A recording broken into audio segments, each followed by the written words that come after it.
Hello everyone, it's the hardcore legend Mick Foley wishing a nice day to everyone there, right there at True Heel Heat. Yeah!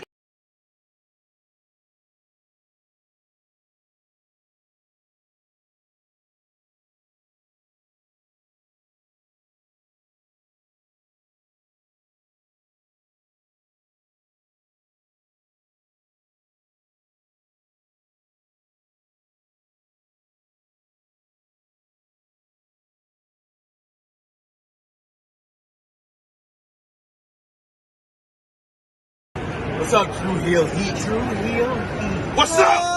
True Heel Heat. All hands is on me.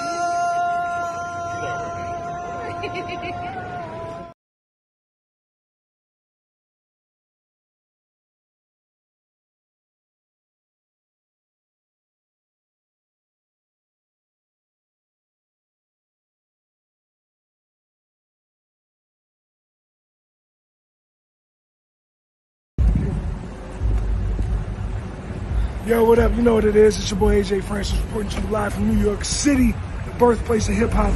And I'm telling you that I'm only tuned in with True Heel Heat Wrestling. Holla at me.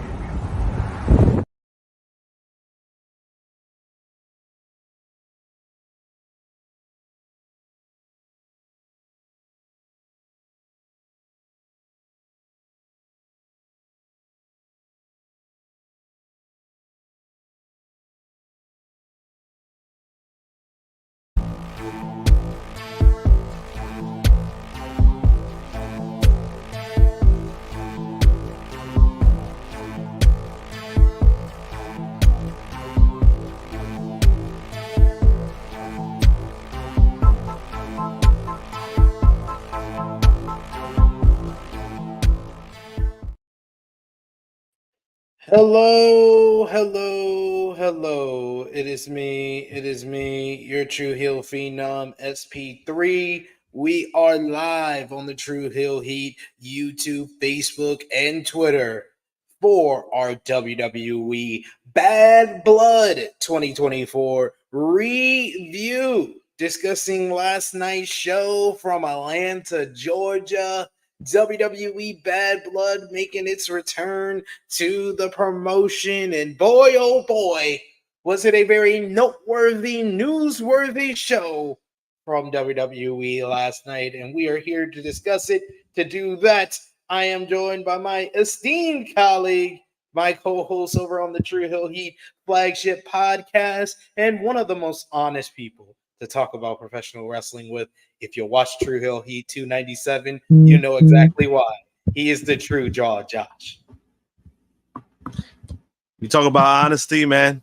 There's gonna be a whole lot of that today. Unbiased honesty from us here, unlike someone that told us they were unbiased last night.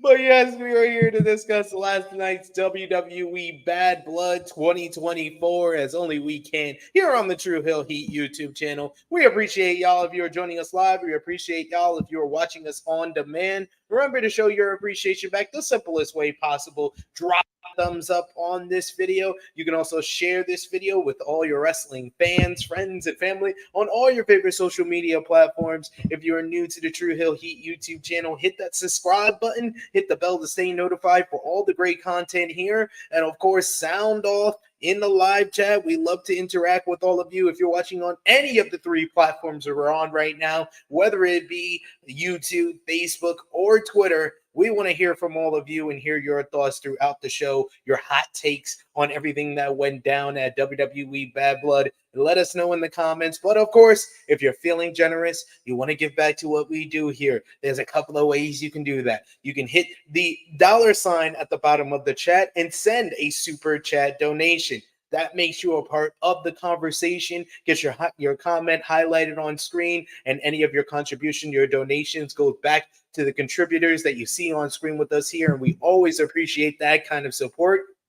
Or you can hit the join button and become a member of the True Heel Heat YouTube channel, like our good brother I Make Beats, who says sup SP Josh in chat. or you can become a member for just $1 a month and show your support to the True Hill Heat YouTube channel in that way. Or you go to patreon.com/True Hill Heat and you could become one of our great Patreon backers, like our good brother Santo in the chat joining us live today. Let us know on the Twitter machine he was going to join us. He says, "Good morning, THH fam. I loved the show last night. Hell in a Cell was a bloody mess, and me and my son loved every minute of it." That's how you know you're parenting right. You show your son a bloodthirsty Hell in a Cell matchup, and he's like, he looks at you, he's like, "I love this, Dad." He was like, training either a mass murderer or a great professional wrestling fan. So you know you're doing good work. We say I wish I loved. I wish I loved the show. That's all I'm saying. I wish I loved it. I wished I loved more than the opener and the close to the show. I do too. I'd be a lot more positive today than you're gonna see more of my I'll just fair warning, it's gonna be more of my cynical side where a lot of stuff was like, yeah, I like this part of it, but you'll hear that a lot. You hear that a lot throughout the show. It's deserving. It's deserving. Yes. Frantic World is in the chat joining us saying, "What's up, SP3, Josh, and Chad? Thanks for joining us today." We also got Derek Edmonds in the chat who says, "I believe the Saudi government forces WWE to create that championship. Triple H also hates going to Saudi for obvious reasons." I don't believe that last part at all. I don't. Yeah, I don't believe it. And Derek, I know for a fact that Triple H was on the board of directors for WWE when they made the deal for Saudi Arabia, and his voting on that matter is public. It's public information. And no, he did not vote to not do the deal. He likes money. He likes money. That's the thing. That's the thing that he loves some things and he hates something. He does not hate going to Saudi. He loves money. That's what makes him go back to Saudi. And that's what made WWE make that championship. Yep. And with his prior position, he actually used to get a bonus because of Saudi. So yeah. not only the company gets money, but a lot of the executives that were part of it, they get bonuses for that. So I mean, regardless of how we feel about that, I mean, money is money. People want to make more of it. So right? People want to make more of it. me and you shocked Chrissy when we told her that the Saudi Arabia events make more than all the WrestleManias combined. Like people need to get that through their head. Like it makes WWE more money than anything they do combined. And what people got to realize too, event. And what people got to realize too is that when it comes to Saudi Arabia, like they freaking, their money is like nothing. Like they throw money around like it's nothing. That's what makes it easier, and that's why you could say overpay for events, but I mean they're getting the money back. So I mean it's, for them it's not really a big loss.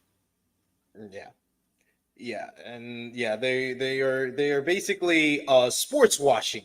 They're sports washing, which is I'll say it here for you guys. So if you're not aware of what it is, sports watching is a term used to describe the practice of nations, individuals, groups, or corporations, or the government using sports to improve reputations tarnished by wrongdoing. Saudi Arabia has a lot of wrongdoing. So the Crown Jewel Championship is all about them sports washing and using WWE to basically garner a better reputation.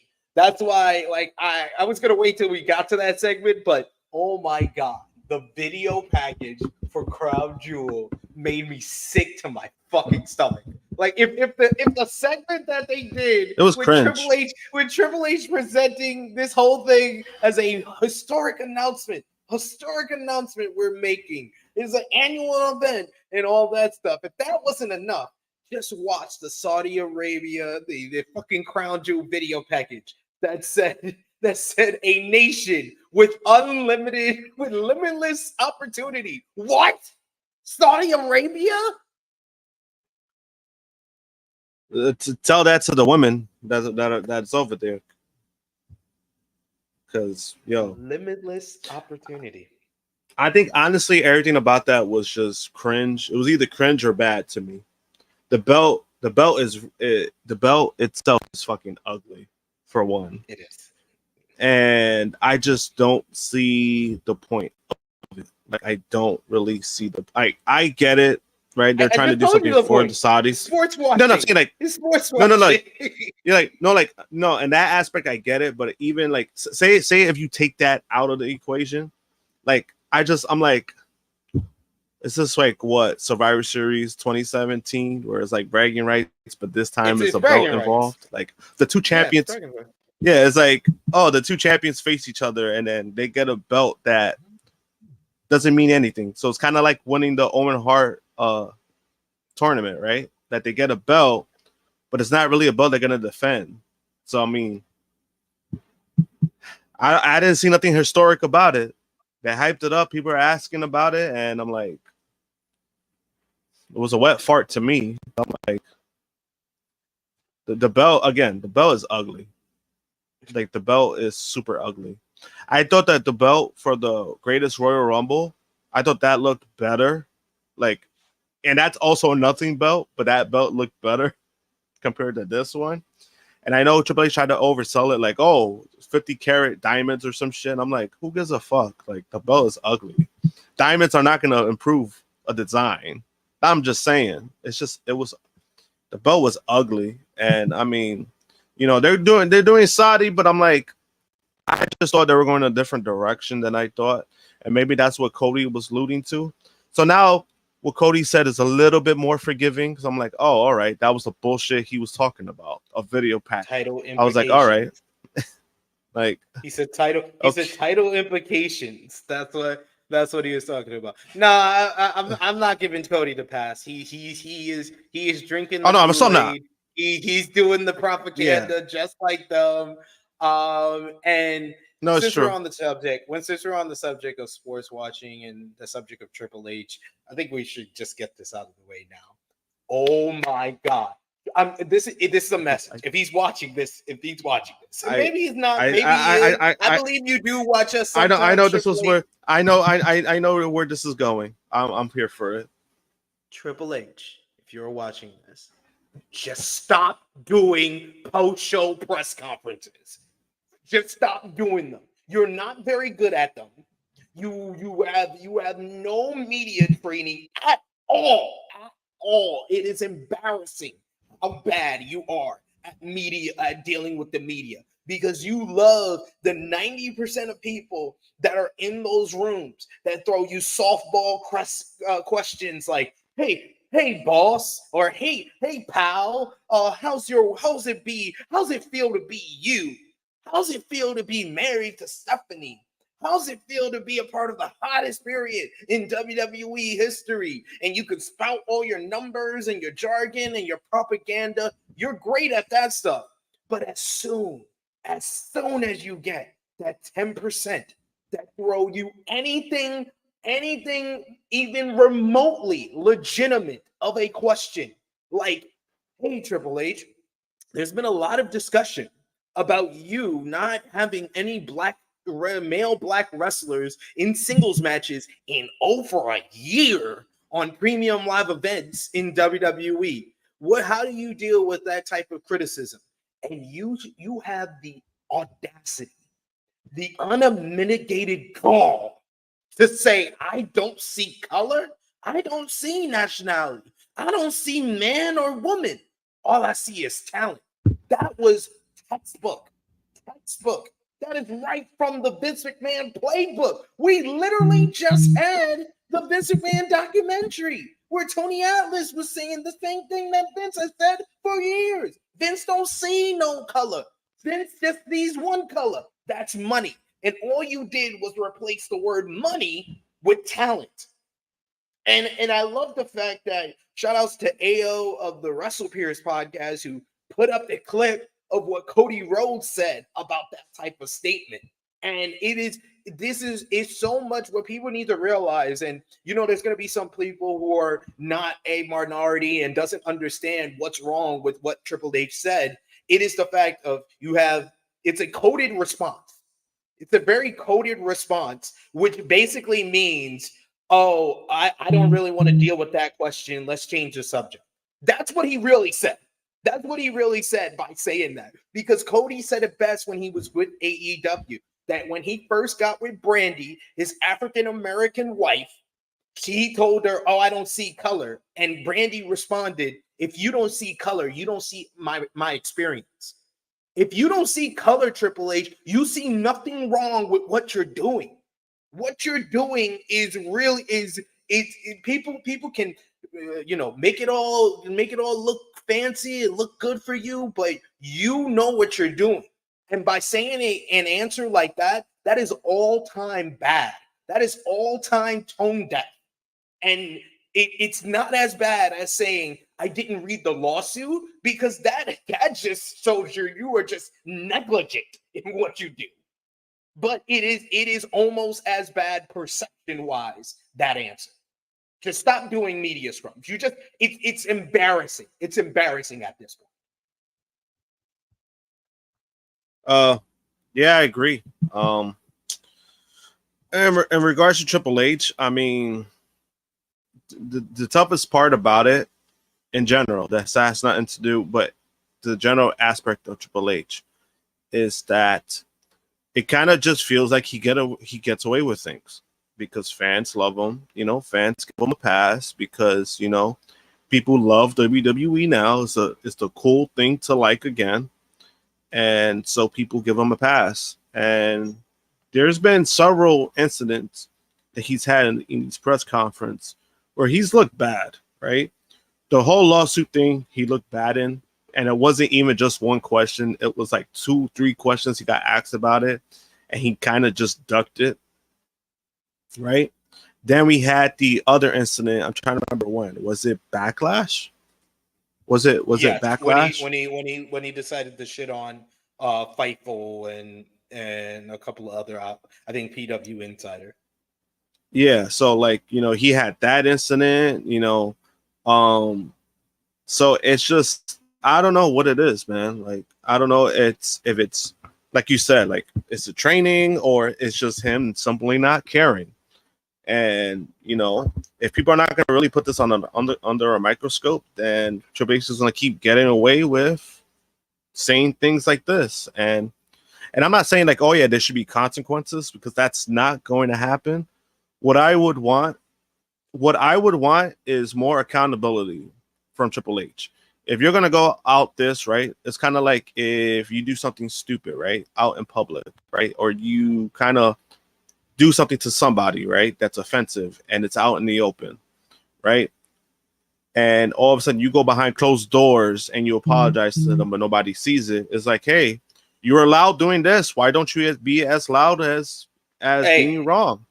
One of your highest paid wrestlers in your company once said, like a great prophet, and we're going to talk about he had the match of the night. Spoiler alert. He had the match of the night. CM Punk. When he was talking to Hangman Adam Page back in 2022, what did he tell him? He said, the apology should be as loud as the disrespect.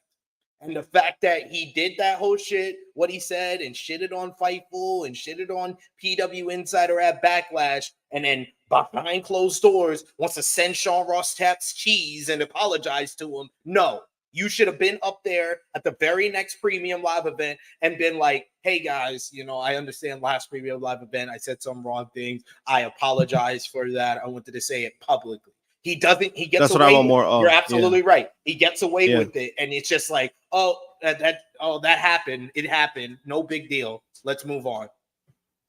Oh, let's follow. Yeah, the biggest gate in WWE history. Yeah. Yeah, and I think that's the part. That's kind of the problem I have with Triple H, right? It's like, I could give him props for his creative mind. I could give him props for what he's done. I could give him props for how he's changed. You could say maybe the culture in the back of WWE, right? People all of a sudden is very positive. It's happy-go-lucky. But then when there's criticism, he doesn't know how to handle it. When there's something negative, he doesn't want to talk about it. And I'm just like, these are things you got to talk about, man. Like, not everything is perfect, not everything is positive, and sometimes you have to respond to it, right? Even the little things. So it's like with the whole thing with Gunther and Randy Orton happened, right? That was a match mistake, right? It's not a big deal. It happens, right? Botches happen all the time. But then even his response to that was kind of like, oh, this is what I don't like about it. People are going to focus on the negative. And I'm like, because it fucking happened. Like, it happened out in the open and people see it. How do you expect people not to ask about it? You know what I mean? Like, not everything is perfect. And sometimes you just have to deal with it, right? And I think that's the problem I have with Triple H, is like he's trying to give like this positive perception of WWE. Like WWE doesn't do anything wrong, but then like we hear things that they're still doing, right? Because they're a business, so they're gonna do anything that's gonna benefit them.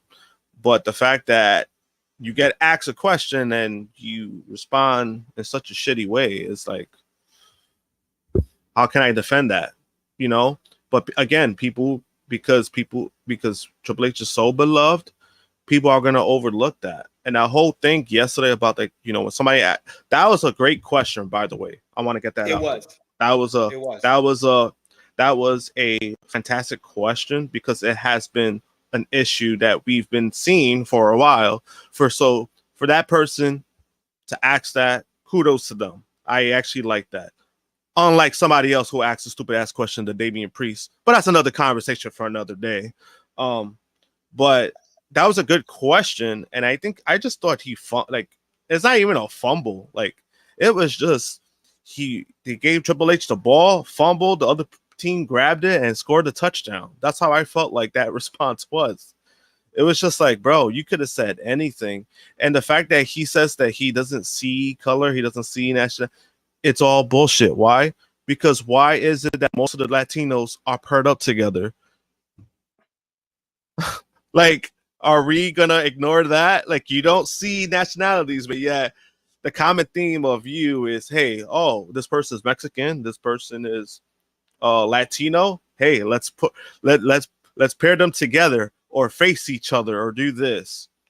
Yeah, we're gonna ignore that. Like, you know what I mean? Like, that's one of those things where it's like, so many ways you could have gone to answer that, and you probably chose the worst answer, first response, because again, it's a giant cop-out. At the end of the day, it's a giant cop-out to say that you don't see color, you don't see this, you don't see that. But then, yeah, when we look at the PLEs, it tells a different story. We had 3 black women who were the host of a pay-per-view that didn't need to be a host. I'm just saying. I'm just getting it out there. They did not need to be hosts out there, right? They're your tag team champions. It was basically putting a Band-Aid on a gunshot wound. Yeah, that's exactly what it was. That was literally the answer to all the complaints about the lack of black talent on a show in Atlanta, Georgia. A very large amount of African Americans. I can't even say my majority. I don't know if it's majority, but a very large amount of African Americans from the Atlanta, Georgia area, and no black talent wrestling on this card. Yeah, and then also like when people, there were people who were trying to defend that, but then it's like, but they're not wrestling. Like, the whole point is them to be showcased and to be this and that. The 2 of them who are the hosts they're champions, right? They're tag team champions, and you're telling me they couldn't have a match on the card? I'm just saying, you know what I mean? Like, you had them last time. How come you had them here, but then they're a host, and they were there for what, 3 segments? So were they really a host? That's why in general, like when it comes to the hosting title in WWE and pay-per-views, I've never on the flagship how many segments they were gonna do. We said that. Yeah, we said they'll do one and we were spot on the show. We said they would do something for the legends, do something associated with the legends, and then they did a comedy bit. That's all they needed them for. And it was just like, all right, like, cool. I felt like they showcased Metro Boomin way more than than anybody else. Like that's the sad part about it. Very true.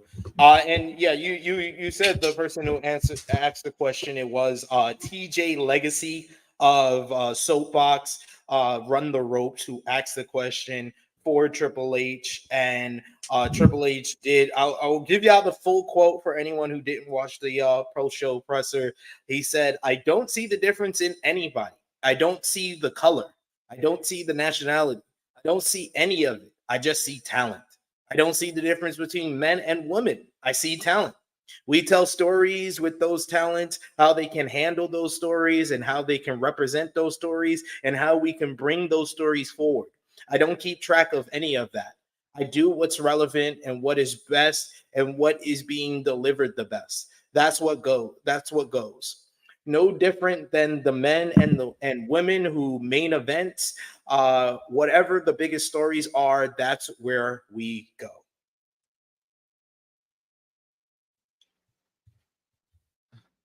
Yeah. Yeah. The game. All about the game. Yeah. How you play it. Yeah. I mean, Hey. I wasn't. Yeah, I was not happy about it. I will give Triple H credit though, because there's a lot of people who will focus on that and not focus on the quality of the show. And I will say off the bat, I thought this was the worst 5-match card, paced and booked, he's ever put together. Even from his time in NXT, I don't think there's ever been an NXT show that was. This was very much the Vince McMahon of what we used to give Vince McMahon credit for when he did pay-per-view. Of if you have a great open to the show and a very good, memorable finish, nothing in between really matters, and that's how Triple H booked this show. Yeah. I don't know. They hyped this up, and I felt like they kind of used like smoke and mirrors for everything else. Like they focus so much on Cody and Roman, which is given. Two biggest stars. Two biggest stars. They focus on the three biggest stars in the company: Cody, Roman, and CM Punk. Yeah, and then after that, it was kind of like, all right, let's, and it's crazy because I know his formula is, let's have a 5-match thing, right? And they want SmackDown and Raw to be like this and that, right? It's just funny to me because right now they're going against Monday Night Football, so you're not going to get the ratings that you want, right? So you're telling me you couldn't put Sammy and Gunther on this card? That probably would have even helped the PLE. That would have helped it. And you did not put that match because you feel like it's more of a need on Raw. All right, cool. That's what you want. That's what you want, right? I don't know. I kind of felt the same way. I felt like opener was there, like it was good, and then it kind of just went off the cliff. That's just me. I agree with you. Sorry. I don't think anything was better than the opener to this show, as far as the wrestling in this show, which is not always the most important thing. Like when you book week to week TV, it's really about the storytelling, and that's why like I said yesterday, I criticized Tony Khan and AEW, and I'll get into that tomorrow when we review Collision Discourse because his week-to-week booking is getting really bad, and the build to Wrestle Dream might be the worst that he's put together this year. But that is for tomorrow. We're here to talk about WWE, and I just feel like this show had they blow off of a 10-month storyline that delivered in every way. It had a main event that build and build and build and wind up at the end being an awesome to me or very good main event with a very noteworthy close to the show. But I feel like something that didn't even make air was better than everything in the middle of the card.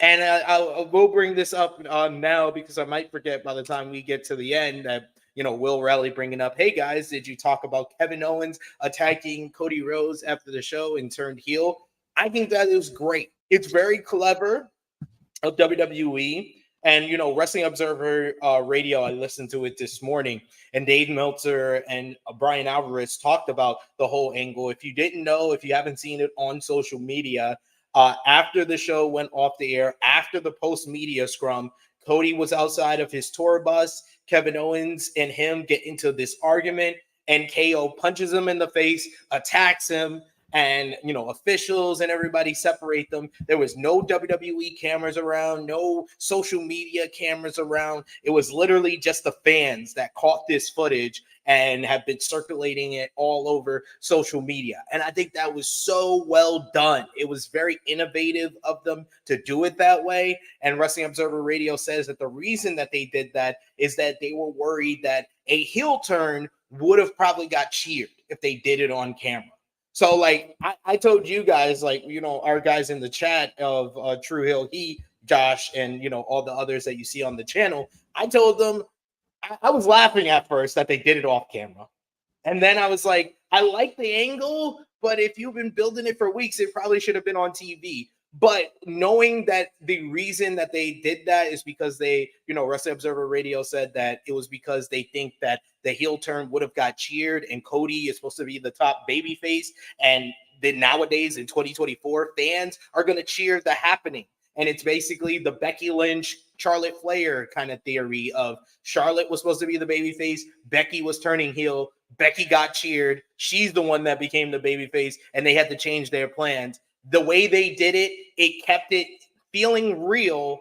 At the same time, they didn't get the big pop. People, the reaction from the fans out there were like, oh shit, what the hell is going on? More of than, oh yeah, we're seeing a happening. We're seeing a heel turn, which probably would have happened if they did do it on SmackDown or Bad Blood. So knowing that makes me change my mind where I'm more positive about this move than negative. Like, I had mixed feelings initially seeing it. Like, why would you not do that on the show? Why would you not do that at least at the end of the press conference? Like, they run out and say, oh, something's happening, and we see the aftermath and stuff like that. But knowing that part, I can be like, no, this is a good move because it's innovative and it's clever. Yeah, I mean, like I said yesterday, when I first saw it, I was like, you know, it was something different.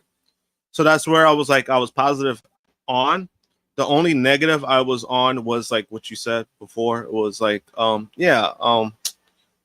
since it wasn't really shown and you built this up on TV for weeks, it was kind of like, all right, cool. Like, kind of, I don't want to say it felt wasted, but it was just like, yeah, I think that's kind of like the thing you got to dabble with, right? Mm-hmm. I like the fact that it was like, there's like realism to it. So it felt real. It didn't feel forced. It felt real. But then, you know, not showing it could hurt it at some point, just because, you know, that's what fans want to see, you know, and that's what kind of like what WWE got fans accustomed to seeing. Like, they want to see it. So they're doing something different. Mm-hmm. People might be against it. So I thought, like, in that aspect, like, maybe, but me personally, I thought it was something new. Something that was, it came out, it looked good, like it looked real, it looked, you know, especially from an argument perspective, like you don't know what was said, so it makes you wonder what was said, because both of them were going back and forth on each other. So it wasn't like, KO popped out of nowhere, started beating up Cody, and that's what we got. It was a legit argument. You see, Cody was frustrated, and then all of a sudden, KO just beat his ass. That's what we got. So, and that aspect, it was good. Like, you know, when it comes to that. So I'm glad it wasn't like a random, like, oh, he popped out of nowhere and just beat up Cody. Like, there's a reason why it happened. There's a reason why he showed up, and there's a reason why he got into an argument with him.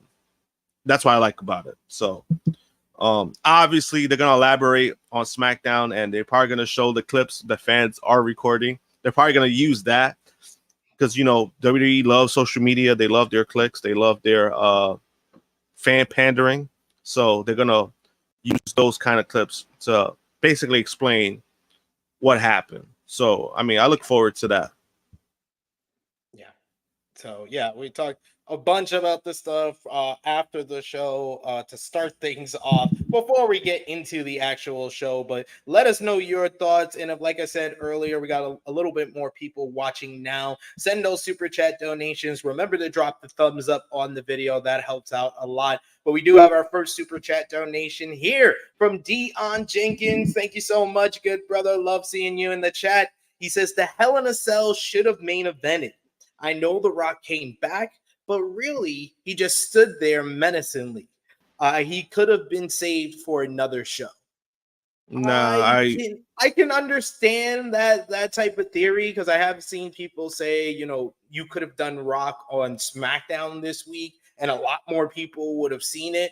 But I think that it's okay, and it made this show a lot more noteworthy and newsworthy with The Rock coming out. And The Rock's star power alone makes it, he is that big of a star that all he could do is just come out, stand there menacingly, and then walk away. And it's the biggest moment of the night. So by the end of the show, I was like, yeah, the tag team matchup, it makes sense why it main event. Yeah, honestly, if it wasn't for The Rock, then you could make an argument like, oh, Hell in a Cell should have main evented. But again, once you have The Rock, you have the biggest star in the industry. You're not having him open the show, and I think that kind of would have hurt it more because people got what they wanted, and I think crowd would have been pretty deflated after that. So I think they did. I think that was the right call, and it made the most sense. The Rock didn't have to do anything. Just showing him coming out and showing that, oh, he's back. We're gonna have a program with him. That's all you really need from The Rock. So, and that's what you got. So, I thought it was fine. Like, to me, it was fine. Yeah, that was not going to be the opener. That was not going to be the opener. That was not going to be in the middle of the card at all. No, you couldn't. But yeah, definitely. And the crowd was up for the whole entire tag team matchup. But Josh, what is your one word to give your overall description on WWE Bad Blood 2024? One description, off the rails. My description would be mixed bag. That's fair. There was great, there was good, there was bad, and there was ugly on this show. So to go more in depth with my description, this was a mixed bag show, probably more than any 5-match card that they've put on this year. But we started off the show with Samantha Irvin saying, "God bless America." Triple H was walking through the back, and Michael Cole said that he has an historic announcement tonight. Cody Rhodes arrived at the building with Metro booming and in an old Crown Victoria. And then we get the big three WWE Women's Tag Team Champions, Bianca Belair and Jade Cargill, alongside Naomi, who welcomed us to Bad Blood. Love the fact that they were wearing matching red outfits. You get Cole and Corey Graves are tonight's announcers. They also mentioned that Bill Goldberg is in the crowd, and he's with his son Gage, who's got the mullet looking like Bill when he played in college football. We also got Killer Mike sitting next to them at ringside. The opening matchup did not start until 16 p.m. Eastern time, 16 minutes into this show. But it was a good one. We kick off the show with Hell in a Cell. Drew McIntyre going one-on-one with CM Punk. The culmination of a 10-month rivalry that started at the Royal Rumble, and it all came to fruition here. The two men started off the matchup with a big stare down, with the crowd very hot from the opening of this matchup, and they just initially start brawling, which is the exact way this matchup should have started here. You get them pulling out a table early on in this matchup. We get McIntyre, who sends Punk into the cage early on. The crowd chanted for tables 2 minutes into the matchup, so Punk grabbed the table and a chair, but McIntyre used the chair on Punk. McIntyre used his butt to smush Punk's face into the steel steps. McIntyre then grabbed a wrench out of a toolbox, but Punk ducked it and stabbed him in the head with the wrench instead. The crowd reacted like it was a goddamn fork, which was funny as hell. We get them. Drew ripped the legs off of the table and tried to use it as a weapon, but Punk ducked it and started choking McIntyre with it. He also slammed McIntyre upside down against the chair, flat on his back, and the metal part legs going into Drew's back. He then tried to stab Drew's eye out with the legs of the table, but Drew was able to escape. Punk went after Drew outside of the ring, but McIntyre dropped him with a Claymore kick. He then lawn darted Punk right into the side of the steel cage. That did not look fun at all for Punk, and Punk came up bleeding quickly. He was the first to bleed in this matchup. Drew coming through with his promise. We get McIntyre smashing Punk's face into the steel steps again, stomping his head into the top of the step. McIntyre told Punk that he would end his career and his wife would leave him. McIntyre then started stabbing Punk's wound with a wrench. The crowd rallied behind Punk, who fought back, but McIntyre cut him off with an overhead suplex. He set up for the Claymore kick, but Punk was able to slip out of the ring. McIntyre went after him, but Punk gets the toolbox that had the wrench in it, and he bonks Drew right across the top of his dome with it, and Drew is fucking dripping. This is one of the best blade jobs, or I heard it was a legit gash from the toolbox that busted him open, and man, Drew was leaking for a while in this matchup. Multiple times the referee had to get a towel to wipe up all the blood. Punk repeatedly hit Drew on the head with the toolbox again. He hits a bulldog and a GTS, but McIntyre is able to roll out of the ring before Punk can get the cover. Punk got McIntyre back in the ring, but McIntyre nailed him with a Claymore kick to regain control. He got the near fall on that one. McIntyre, whose face is covered in blood, missed a Claymore, and Drew is locked in the goddamn sharpshooter. Punk never knows how to get the sharpshooter on clean, but he eventually gets it on. It looks all right. I love the little callback to Bret Hart versus Steve Austin, where you got the stream of blood down Drew's face as he's struggling to get to the ropes.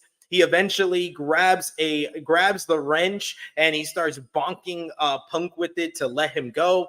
Their sweat had wiped some of the blood off, but both men still had blood across their faces as they started exchanging strikes. Drew had tons of blood in his hair. They collapsed as the crowd chanted, "This is awesome." They fight to the apron where Punk goes for the running knee, but Drew catches him and he delivers what looks like a vertical suplex, but it turns into a Northern Lights bomb right through a table at ringside. The crowd is going crazy at this point. McIntyre grabbed the larger section of steel steps. He struggles for a bit, selling his back. I love how Drew sold this whole thing. Eventually, he gets it in so he can use them. But before he can use them, Punk nails him with a GTS, but Drew kicks out. McIntyre gave Punk a white noise onto the steel steps for a 2 count. Punk then caught Drew in the Anaconda Vice. Drew grabs a wrench to try to escape, but Punk grabs it from him and starts hitting him across the head into the open wound with it. McIntyre is bleeding even more at this point. He got on his knees and he pleaded with Punk to stop. He says, "You see, I'm bleeding." And Punk wants him to pray to him, to beg to him, like he said in this promo, coming through on another promise here. McIntyre gives him a low blow, and he feels like he's got control of the matchup. You get this great picture of McIntyre bleeding as he's looking menacingly.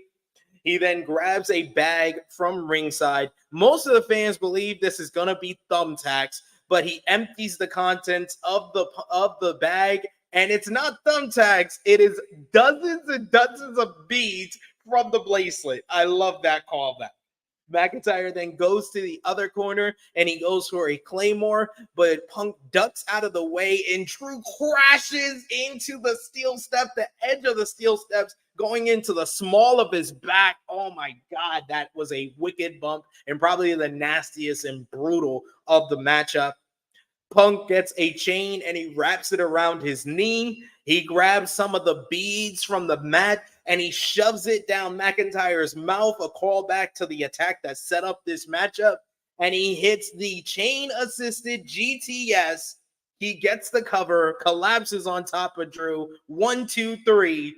CM Punk defeats Drew McIntyre in what was an epic, absolutely phenomenal Hell in a Cell matchup. This is one of the best WWE matches of the year, one of the best Hell in a Cells in a while. They didn't use the cell too much, which I like more in my Hell in a Cell matchups, but this was what Punk kind of described on No Contest Wrestling recently. He says that Hell in a Cell was about basically confining the brutal violence that two men can inflict on one another, and this hit that tone perfectly. This felt like it restored the Hell in a Cell as the premier, most violent matchup, most dangerous matchup in WWE.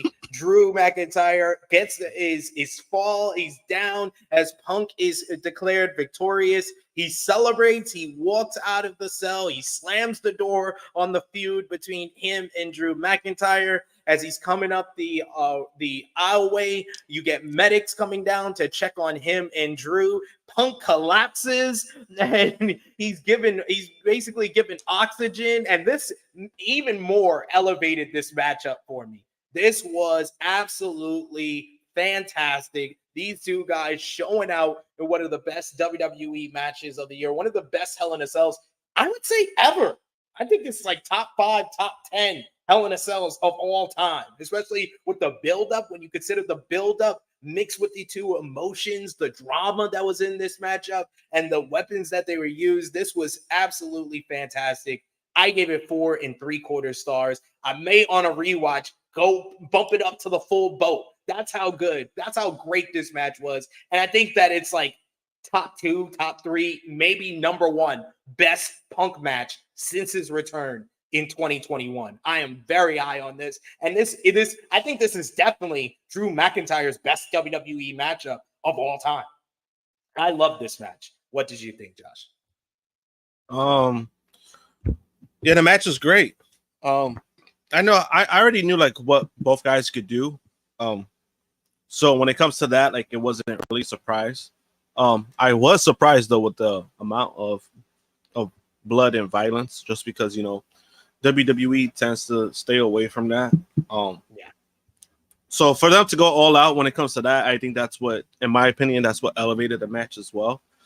Because I think that if you would have gone the other route, the safe route in Hell in a Cell, I think it just would have been another bland Hell in a Cell match. It would have been a good matchup, but as for like Hell in a Cell itself, it kind of would have been like bottom tier, in my opinion. Just because of that, I feel like when it comes to Hell in a Cell matches, it should be violent. It should mean something, right? When it comes to that, right? It's not supposed to be safe, right? And that's how I love my Hell in a Cell matches, right?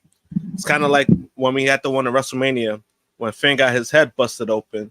They stopped the match because he busted his head open, and then everything else was kind of like, oh, let's just use weapons and tables and all this stuff. I really didn't get it. Really didn't get none of that from here. It was like, you know, guys, they were busting themselves open. Drew got busted the fuck open. I honestly thought he bladed himself, and I'm like, damn, I think he cut too deep. So for them to say like, oh, it was a legit cut, I could kind of see how that was a legit cut, because I thought it was either him going too deep or it was the other way around. Punk is he's usually very good at that when he blades himself, because he doesn't do the traditional, he stabs himself. Yeah. So he's actually pretty good with that. But again, you know, regardless of how I felt about Punk and about how I felt about his WWE run so far, I mean, he puts out great work. And I've always said that. I'm not gonna ever take that away from him. So this was another example of it. I'm like, you know, he's a good storyteller. That's always been his strongest point when it comes to his wrestling. He's not gonna do all the flippy stuff. That's never been his style. Has always been storytelling. Has always been stuff like that. And that was another example of it when it comes to the storytelling between both guys.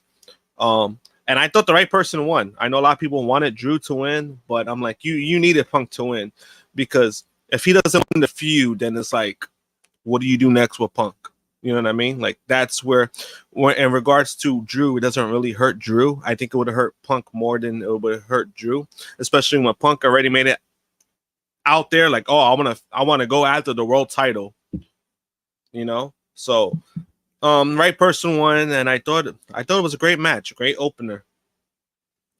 Yeah, I would say we got Derek Evans in the chat who says CM Punk has had outstanding match with MJF and Drew McIntyre since returning into wrestling in 2021. And it really shows you that he needs these kind of like stipulations where he can have like an unbridled brawl that's filled with emotion, that's filled with drama, and it always delivers. I would say the MJF dog collar match at Revolution 2022, this match with Drew and Eddie Kingston at Full Gear 2021 are the best CM Punk matches since his return to wrestling in 2021.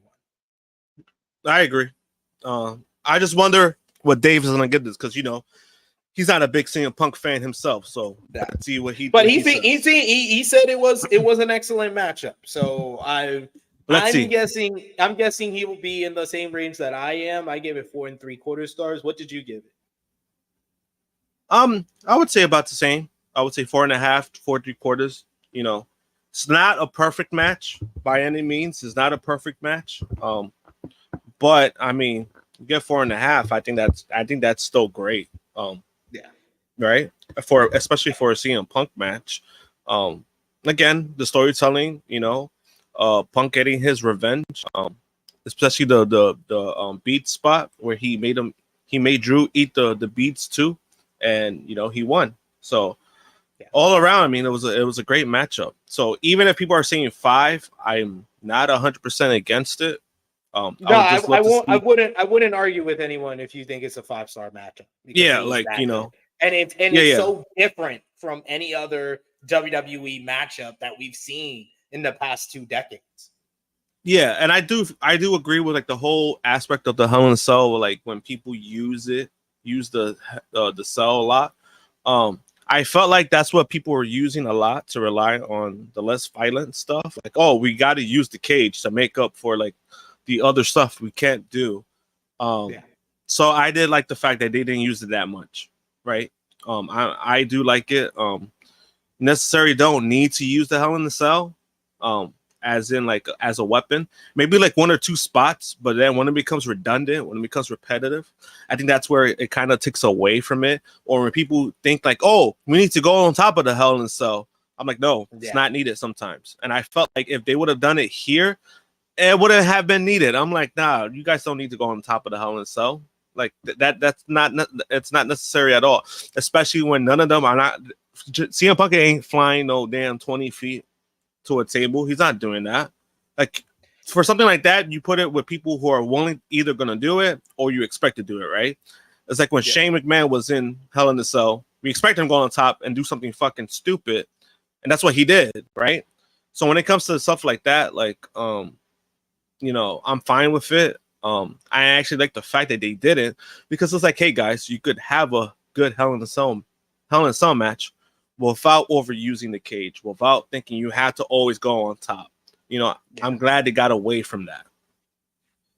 Agreed there. Will Chisholm, thank you, because I wasn't going to say it. So I appreciate you for saying it in the chat. He says, love the match, but I don't hear nobody mad that Drew took that toolbox on the head, LOL. And the fact that we had announcer Corey Graves on this matchup, and I don't know. If someone want to check his timeline right now on Twitter, he ain't saying nothing about Drew taking a toolbox to the head, but he was very quick to say something about Jack Perry taking a steel chair shot to the head. A gimmick a gimmick chair, by the way, and did not do absolutely nothing to Jack Perry. He's clearly fine. He ain't get busted open, but you know, people ain't gonna keep the same energy like we spoke about yesterday. Nope. There's a lack of same energy a lot when it comes to WWE AEW discourse. Vala B says, great match, no hate. This was the perfect payoff for this feud. I think we're all on the same page when it comes to that. S.Jack says the pacing definitely was good. Agreed. And Annika says the same thing, and the pacing was good. It didn't feel like a 30+ minute match. No. It felt the appropriate amount of time this matchup got, for sure. Yeah. And Stefan says the Hell in a Cell match between CM Punk and Drew McIntyre got what I wanted. It's blood and violence. Indeed. Definitely agree with a lot of the opinions in the chat. Keep it coming as we talk more about WWE Bad Blood, but we're all in agreement. This was one of the best WWE matches of the year. We get Jacqueline. Jacqueline was in the crowd. Jacqueline Moore, Lillian Garcia, and Booker T getting some nice response from this Atlanta, Georgia crowd. But we had even more special guests and legends in the VIP section with Naomi, Jay Cargo, and Bianca Belair. Kathy Kelly interviews them in the suite. They switch from their red outfits to blue outfits now that the blood is gone with Drew and Punk. There was a party in the suite with fans and a few active and former wrestlers. DDP was there. X-Pac was there. Naomi mentions her brother. Jay Uso was there. Yeaton. And then they asked what matches they were looking forward to. Jay Cargill says she's looking forward to Liv Morgan versus Rhea Ripley. And Naomi says she's looking forward to Bayley versus Nia Jax. And they asked Bianca Belair how she feels about wishing Bayley some luck. And she sarcastically wishes Bayley luck as well. Love that continuation. Love the continuation of the vibes between Bianca and Bayley. And that led into our next contest. Nia Jax defending the WWE Women's Championship against Bayley. We get the special introductions for this championship bout early on in the matchup. Nia dominated for the first few minutes. She was getting like different kind of submissions and using her power. Bayley got underneath and tried to set up for a big power bomb out of the corner, similar to what she did at SummerSlam in August. And Nia Jax countered into what was supposed to be a Hurricane Rana, and like commentary didn't even know. Commentary tried to like play it off like they thought that Bayley did hit the power bomb, and then Corey Graves realized that that's not what they were going for, and that it was supposed to be a Hurricane Rana. It was a bad idea. It didn't look good, and I can't even fault Nia Jax completely for that because it's just a bad idea in general what they were trying to do here. Bayley did get a sunset flip powerbomb into the corner, but that was also botched where Nia landed on her knee and it almost blew her knee out, which Bayley has history of knee problems there. She was able to get to the top rope and hit a nice flying elbow drop for a 2 count. Jax charged at Bayley outside of the ring, but Bayley was able to move and Jax smashed into the steel steps. Bayley followed up with an elbow drop off the steps. Jax softly powerbombed Bayley onto the steel steps, and then not so softly freaking almost injured Bayley by chucking her into the barricade. Jax followed up with a Samoan drop for a 2. Bayley was able to get out of that and get a Samoan drop of herself in an impressive spot by Bayley, showing her power. But when Nia kicked out of the matchup, she basically flinged Bayley over the referee, Jessica Carr. She wound up prone, and Jax gets kicked in the head and falls on top of Jessica Carr, crashing her. I was like, damn, she's taking bumps. She's taking bumps just as hard as these two. With everyone down, Tiffany Stratton's music hits. She comes down with the Money in the Bank briefcase. Stratton hits Bayley with the briefcase, knocking her down. Stratton wakes up the referee as Jax sat up like she was the Undertaker and confronted Stratton, thinking that she was trying to cash in the Money in the Bank. Tiffany tried to reason with Nia, but Bayley used the distraction to roll up Nia for a near fall. Bayley went to the top rope, but Stratton threw the briefcase at Bayley, who threw it back at her. It didn't hit Tiffany, but she still took a bump like it did. Then Jax followed up with a middle rope avalanche, a Samoan drop, pulled Bayley into the corner to hit the Annihilator for the 1-2-3. Nia Jax picks up the win. Tiffany Stratton looking upset. These ladies worked hard for what they tried to do here, and they worked a nice brisk pace to this one. But this was such a mess. This was clunky. This was full of botches and bad ideas. And I saw somebody on Twitter, someone I like, who said they thought that this was better than their SummerSlam match. And I'm all for people trying new things. And I've been a big supporter of Nia Jax. You've been on multiple pay-per-view reviews with me, Josh, where I've complimented Nia Jax and said how good she was. And I was one of the more positive people on their matchup at SummerSlam. This was worse than their match at SummerSlam. This was one of the worst. To me, this was one of the worst WWE PLE matches of the year. I have no choice but to give this 1 star. Yeah, I'm actually in agreement. I actually think I'm just gonna say it right now. This is the worst match of the night. And it's unfortunate because I've seen better from them, right? I feel the way that I feel about Nia, but Nia has gotten better. Ever since she's come back, she has gotten better, not only with her character, but her ring stuff has looked better, has looked more presentable, and she's also like being more safe. In this match, it was just it was like very clunky. It was very sloppy, and it was on both sides. Like it was on both sides. It wasn't only on Nia, but it was also on Bayley too. I don't know what it was. I don't know if both ladies were nervous that they were number 2. They had to follow up the Hell in a Cell. That's very possible. So they weren't trying to mess up. They were trying to maybe do more than they usually normally do, just because they want the crowd to be there, and it did the complete opposite for me. It was not a good matchup at all. Like I said, it's the worst matchup of the night, in my opinion. There's not really much more to say about that, because even all the Tiffy stuff, yeah, she came out, yeah, they're teasing it, but then now it's kind of becoming redundant. It's becoming super repetitive at this point. That at this point, I really don't give a shit. Like when it comes to that, that's just how I feel. Maybe they start turning her face slowly, and then she does something to Nia. I don't know. I just don't really see this. I don't know what they're doing with that, because I feel like I don't want to say it's taking too long, but when you do something a little too much, then it's kind of like it doesn't really mean anything. And for her to come out, like, there was no point of this. She's gonna come out with the briefcase. What is she doing? She just stays in the fucking ring. Like, what is she trying to do? Like, what was the point of that? That's where I was at when it came to that. But yeah, not a good matchup at all. And it's unfortunate. I thought that Bayley, tried her best to keep this match together, but it just didn't work.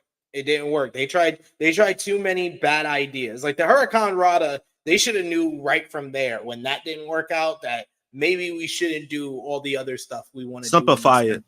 Yeah. Simplify it. Sometimes when you simplify something, that also it could still be as good. You'd rather be safe than sorry. Because then when you try to do something new and you're not used to doing it, or you haven't done it, then it's going to look bad. Now, on the other hand, if it looks good, then there's no complaints, right? Like we could say that, hey, if it comes out good, no complaints. But sometimes, like, if you got to, sometimes we know that is too. Sometimes you just got to read the room. If it's not going well, then just just backpedal. There's nothing wrong with that. And I felt like they should have done that here, and he didn't. And I also want to make the point that both Tony Khan and Triple H are really, really fucked up for always putting women's title matches but right after show stealers. Like, both of them do this shit all the time. As soon as I saw that it was Bayley and Nia next, I was like, oh, these niggas is stealing each other's notes. They reading each other's homework. It's just like, yep, let's put the women's title match behind the show stealer. Yeah, you know, when you brought that up yesterday, I was like, oh shit, you're right. When I noticed that, I guess like when it comes to, I guess the only exception was maybe All Out, even though we were concerned because remember we were like, oh shit, Willow and Chris Statlander is the exception to the rule where they did put them behind a show stealer in Osprey and Pac, but they over delivered. But there's literally, it's like very rare that happens. Yeah. No, but not only that, but because they elevated the violence on that matchup, that's what made it work. That's why it got over the top. Like if Willow and Statlander, like if it was a regular match, does it get the same reaction? No. And it has nothing to do with Willow. It has nothing to do with Statlander because they're both great performers. It's just we just had an epic match, and now you're going to this route, right? And I think yesterday, that part of it that did suffer, like that was 50-50. What I thought was like 50% of the problem, but then they just didn't deliver, and I think that's the fucking bummer, right? Because it's like, for example, like if Bayley and Io, right? Remember how they had their WrestleMania match and it was fucking awesome? Like we all praised it. We're like, yo, this is like the best women's match of the weekend, right? If they had if that matchup was behind the Hell in the Cell, we're not complaining. That's all I'm saying. Like we're not complaining. Yeah. we're not complaining. We're not about complaining. That. That's another exception to the rule. Like Maggie, she's asking how does SP3 feel about the opening and closing matches, be it in that order. If you go back, Maggie, you get a vintage SP3 rant on Triple H and his lack of media training in press conferences. And I also gave my thoughts there where I said, like, having The Rock at the end, you kind of have to close the show with that. So I'm okay. Despite all my feelings that I said on the preview that the Hell in a Cell should have main evented, at the end of the day, I can admit when I was wrong. And if you have The Rock on the show, then yes, 12 years later, The Rock is once again stealing main events from CM Punk. Thank you, Rocky. Thank you, Dwayne. Never change. In this instance, it was deserving, so I'm not even mad at Dwayne. Never change, Dwayne. Never change. We do have a super chat donation here, Josh, from our good brother Will Chisholm. What's up, Will? He says, my theory is, what is this? Ray? They going to team Baylor. Naomi. I think my theory is they're going to team Naomi and Bayley up to face Jade and Bianca because they will get mad at Naomi, not turn heel, but they don't like Bayley. I think that it's not they don't like Bayley, Will. I think it's just Bianca. Bianca still has resentment towards Bayley because of the whole Damage Control rivalry. Yeah. And then also it's one of those things where it's like, how would they pull that off? Like, I don't know. I mean, it does sound interesting. It will give both ladies something to do. But I don't know how they would put that off. I really don't.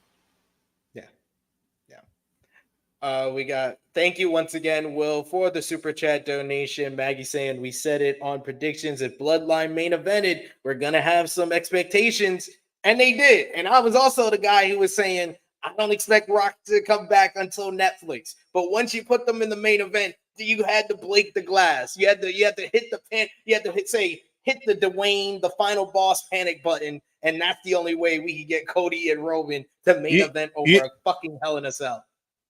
Nah, the moment I knew Dwayne was showing up was when Dwayne decided to make it about himself once again, go on social media, and basically announced that he was in Georgia. That's basically what he did.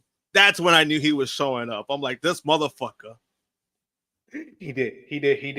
And your boy Cody, oh, the big guy. Cody and Pat. No, Cody and Pat. That was like, I thought that was kind of like, man, like, I know what they're trying to do. They're trying to be more like sports, right? They're trying to be more like, hey, let's put some fillers out, right?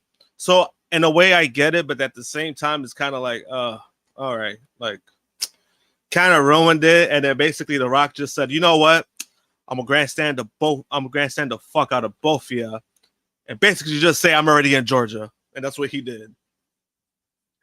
Oh man! And then he grandstanded him at the end of the show. We'll get into that.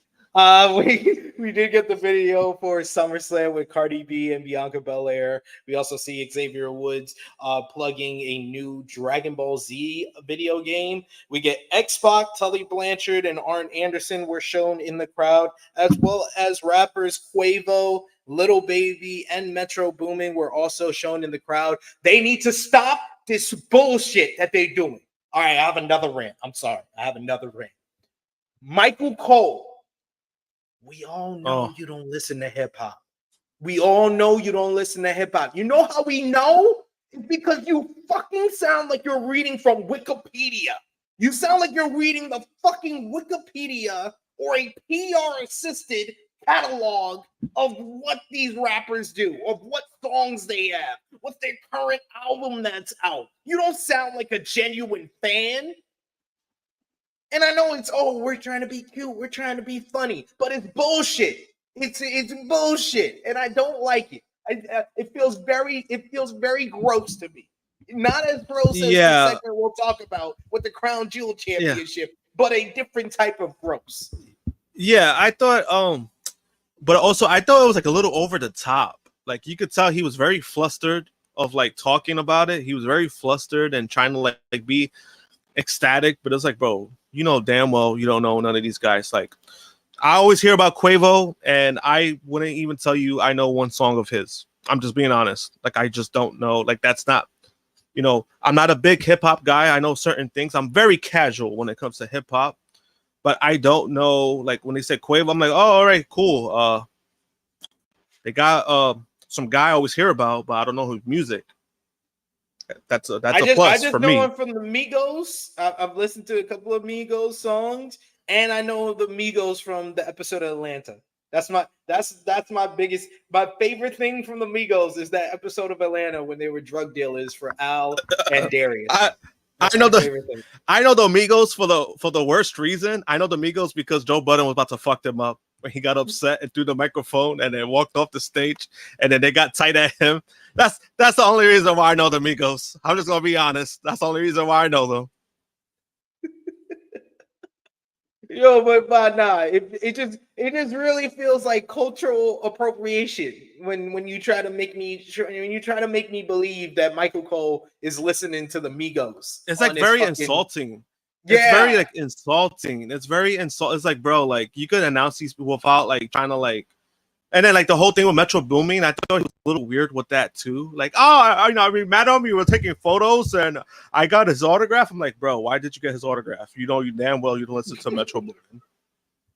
Like, come on. Like, I listen to Metro Boomin. I've listened to more Metro Boomin because of the album with Future. Same. They Don't Trust Us. That's one of my favorite albums that I've listened to this year. I listened to that album. I listened to the Spider-Verse. Like he also did some of the songs with that too. Like I know about his stuff. I also got his bobblehead. I got a bobblehead that they gave away, and I think it was a Cardinals game, St. Louis Cardinals. I got his bobblehead, so I got that.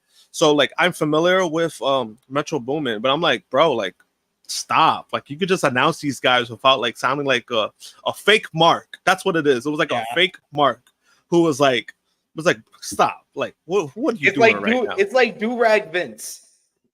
It's like Do-Rag Vince. That's what this shit felt like.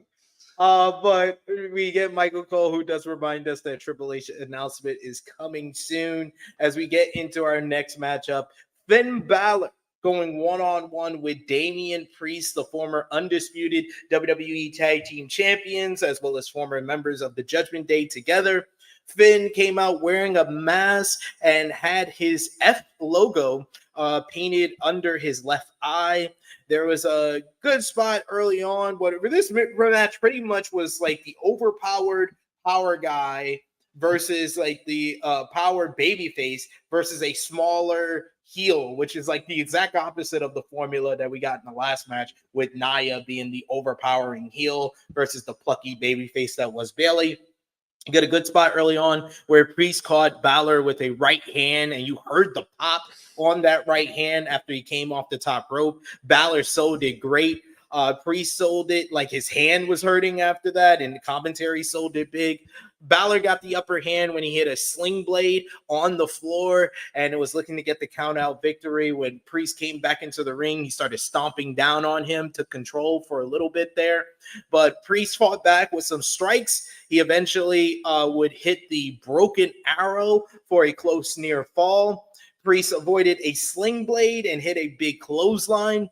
Priest used some kicks, but Balor responded with a Pele kick. Priest followed up with the Razor's Edge and got a near fall. Balor escaped the ring, so Priest shoved him over the announce table. Priest gave Balor a Razor's Edge on the ring apron. Didn't get a big enough reaction, in my opinion, because I think the fans expected him to do it through the table. At that point, Carlito ran down to distract the referee. Finn tried to use a steel chair, but Priest was able to kick it into his face. JD McDonough got on the apron and hung up Priest all over the top rope. Balor responded with a shotgun dropkick and hit the coup de grace for a close near fall. The crowd thought at this point that Priest was going to get some assistance from Intercontinental Champion Jey Uso as they were chanting yeet, but no help for Priest at this point. Balor tried to use the chair again, but Priest was able to kick it out of his hands. Priest also wiped out Carlito and McDonough. Balor came back and hits the final cut. He then followed up, going to the top rope. He hits a coup de grace to the back of Priest. He then tries to go to the top again. He hits another coup de grace to the back of Priest. Priest kind of trips up at that point. Balor went for a third coup de grace, but Priest was able to catch him with the choke slam, the South of Heaven choke slam for the 1-2-3. I thought that this was a good matchup, but nothing that we wouldn't see on like an episode of Monday Night Raw. I think it was on an episode of Monday Night Raw. I would say it was very good, but on a pay-per-view, it's just a good enough matchup here. So I gave it I'll go high. I'll give it 3.5 stars. A good effort by Priest. Priest looks dominant, but goddamn, bury me softly. Pin Balor. Like, oh my God, like I am such a big fan of Finn Balor from his time as Prince Devitt. And I said this on multiple previews here, preview for Sports Illustrated, that no one needed to win more on this card than Finn Balor. And the fact that he lost in the fashion that he did, he had the advantage 3-1. He hit his finisher 3 fucking times. And all Priest did is just hit his finisher 1-2-3. It's over. And then before all of that happened, it was basically like Finn Balor couldn't get any amount of sustained offense on Damian Priest. Like, this feud is over. This feud that I thought that they, after the turn at SummerSlam and how well that went, I thought that they can elevate this feud of the Terror Twins versus Judgment Day all the way to next year's WrestleMania. But no, they cannot, because the fucking Judgment Day is as effective, is as useful as the fucking Mean Street Posse. They are the fucking social outcasts. They are fucking trash. It is so bad how much, and I'm all for, using talent that are a little later in their career, like a Finn Balor, to elevate someone that you see you can make as a top star. And I feel like Priest is the guy that's going to come out of there as more of the top star, more of the top babyface. But you don't have to do it like this. You don't have to do it like this. It's the manner in which Damian Priest got this victory that makes this a burial. It's not the fact that he won, it's the fact of how he won.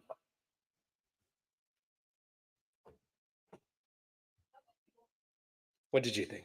I'm just I'm just gonna say to everybody, you know, I'm not gonna say I told y'all so, but I definitely told y'all so. Like, I've been saying that Finn is a bum, right? And I don't say that in a disrespectful way.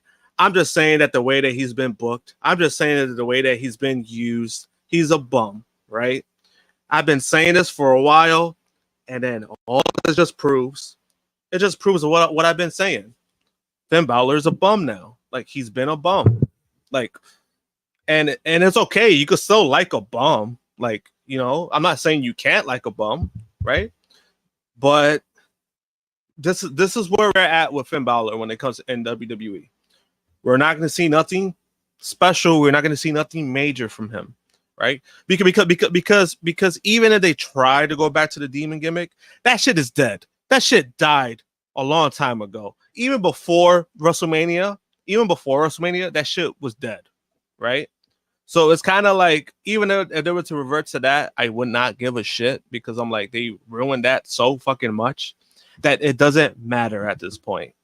And this is what we've gotten from Finn Balor. This is the guy that they present. They're saying like there's no leaders, but clearly they present him as the leader, and then he loses. The way that he lost was like even funnier to me, because it was like, bro, you just hit your finisher 3 times on Damian. You had 2 other guys trying to help you, and you still lost. Like, you lost to a choke slam, by the way. So you lost to a choke slam. Like, I mean, it looks good.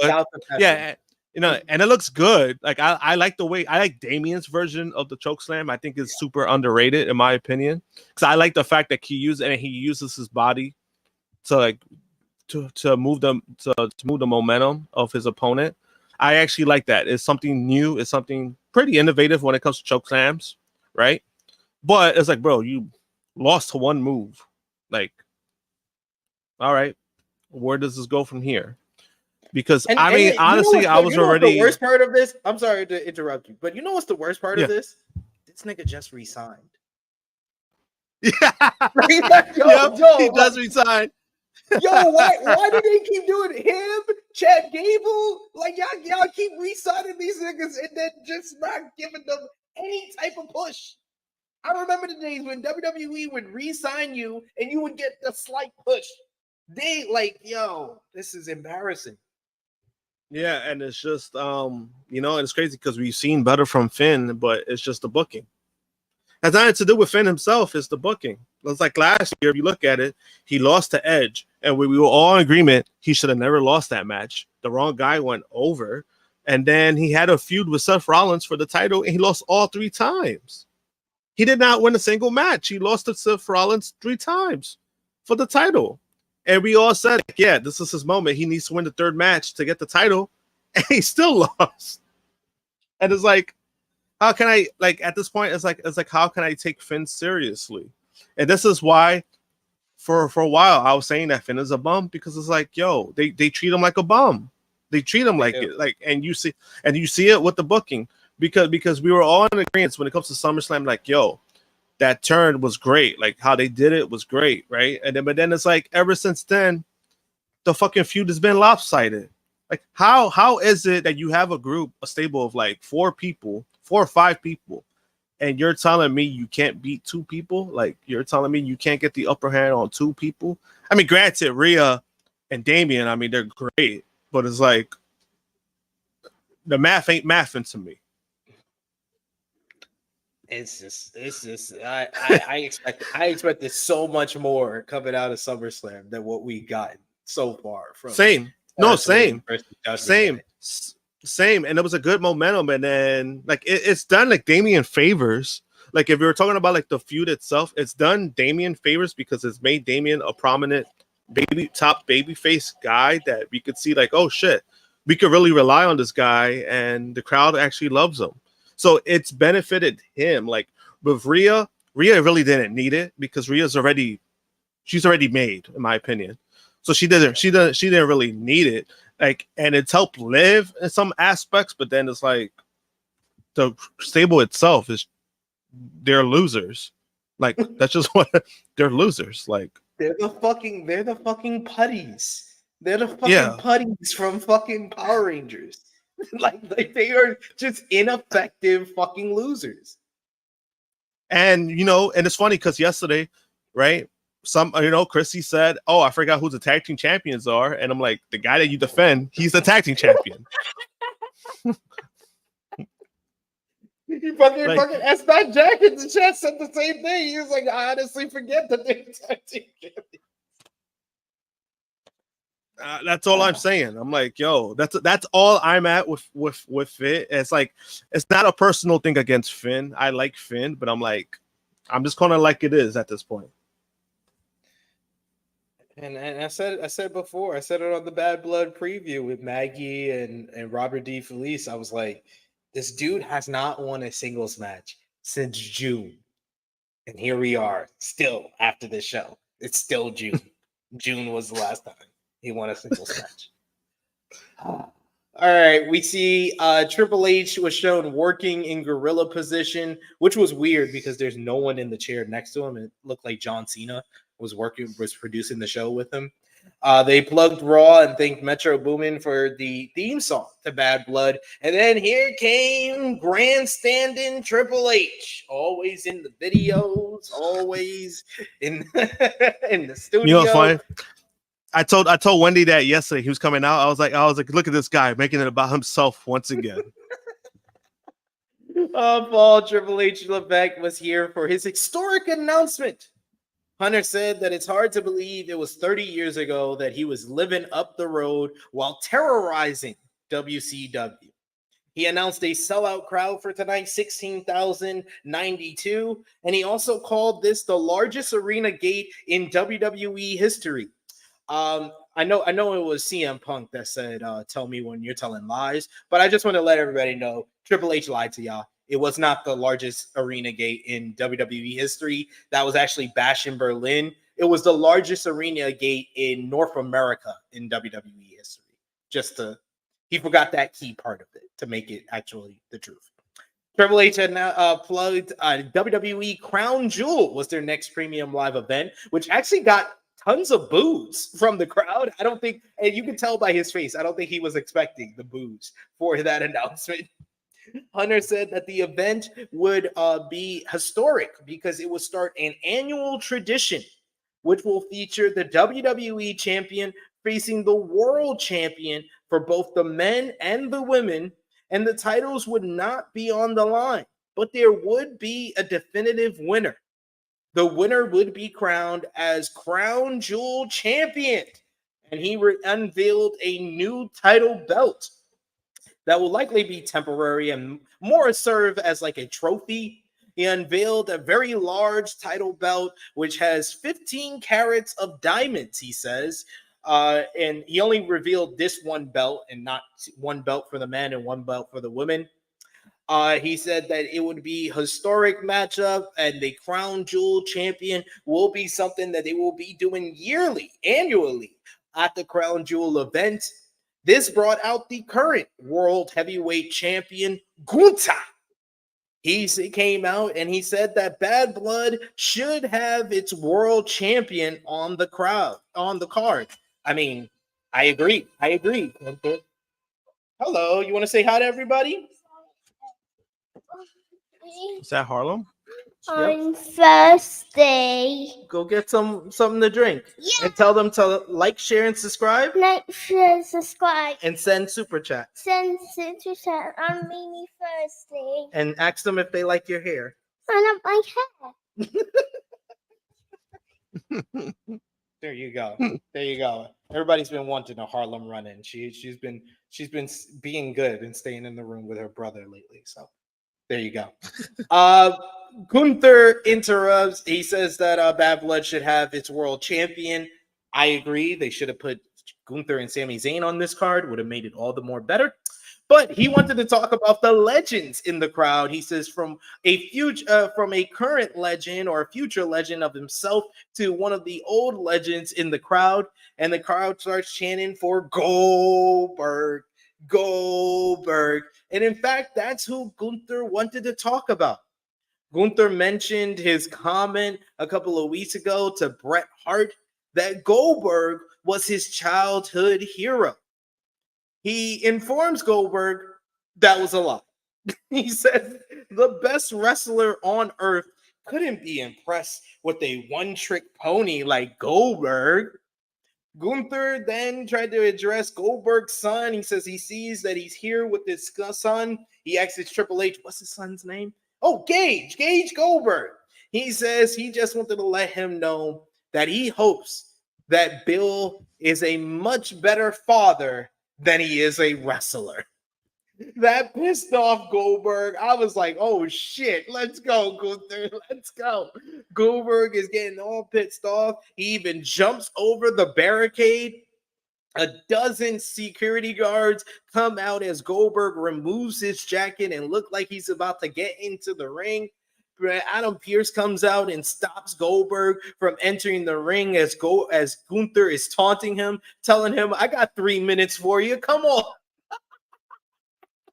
With Gunther distracted by Goldberg, this leads to Sami Zayn running out. He attacks Gunther from behind. He does a little plancha to the outside to take down the World Heavyweight Champion.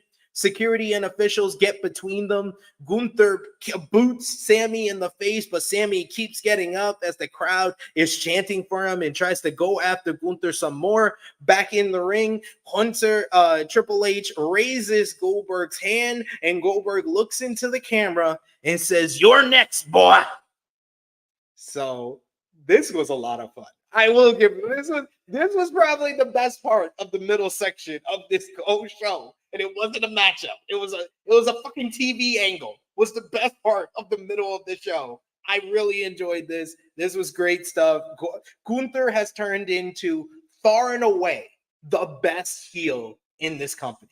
Like maybe Dominic Mysterio gets more heat than Gunther, but no one knows how to put it together as far as delivering excellent matches, getting great heat, and he has turned into one of the better talkers in WWE. Gunther has put it all together where he is by far, in my opinion, the best heel in this company and one of the best heels in wrestling today.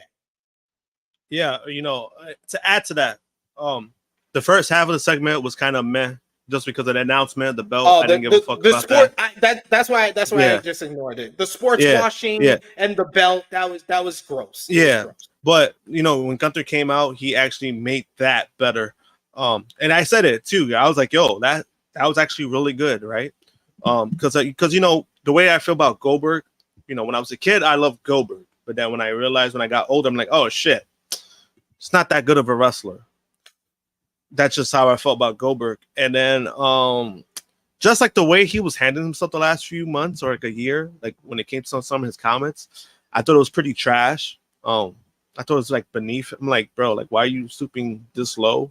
When it comes to certain things. But then he's out here bending over backwards. It was just art. He was talking shit about Triple H. Yeah, But then, when it comes to that, maybe there was a situation where they both spoke. Now they spoke and they got, they buried the hatchet. By all means, right? I think that's fair, right? But if it's just like, hey, Goldberg, you want to be on TV, and there was no conversation, then I'm like, Goldberg, you're just you're another ass kisser that got upset for nothing, right? All you care about is money. But we don't know anything about that, so I'm gonna leave it at that. But I mean, it was good, like the way he reacted to that, like when he said, "Oh, that hopefully you're a better father than you are a wrestler." Like I thought that was great. He was good. Like they were good. I would say about when it comes to Gunther, I do agree with the heel thing because I feel like Gunther generally gets heat. Whatever he says, it gets the crowd going, right? No offense to Dom, right? Because I've given Dom his props, But with Dom, it's more of a gimmicky kind of heat if you think about it, right? Compared to Gunther. Gunther is saying stuff that's legit pissing people off. He went to Canada and he said his favorite wrestler was Bill Goldberg in front of Bret Hart. I mean, that alone is going to generate something, right? But with Dom, it's more of like, it's more funny now. It's more gimmicky. And I think people are just going along with it now that every time he tries to talk, people are booing. So it's not like a situation where Dom is he's generating heat, but it's because of his character.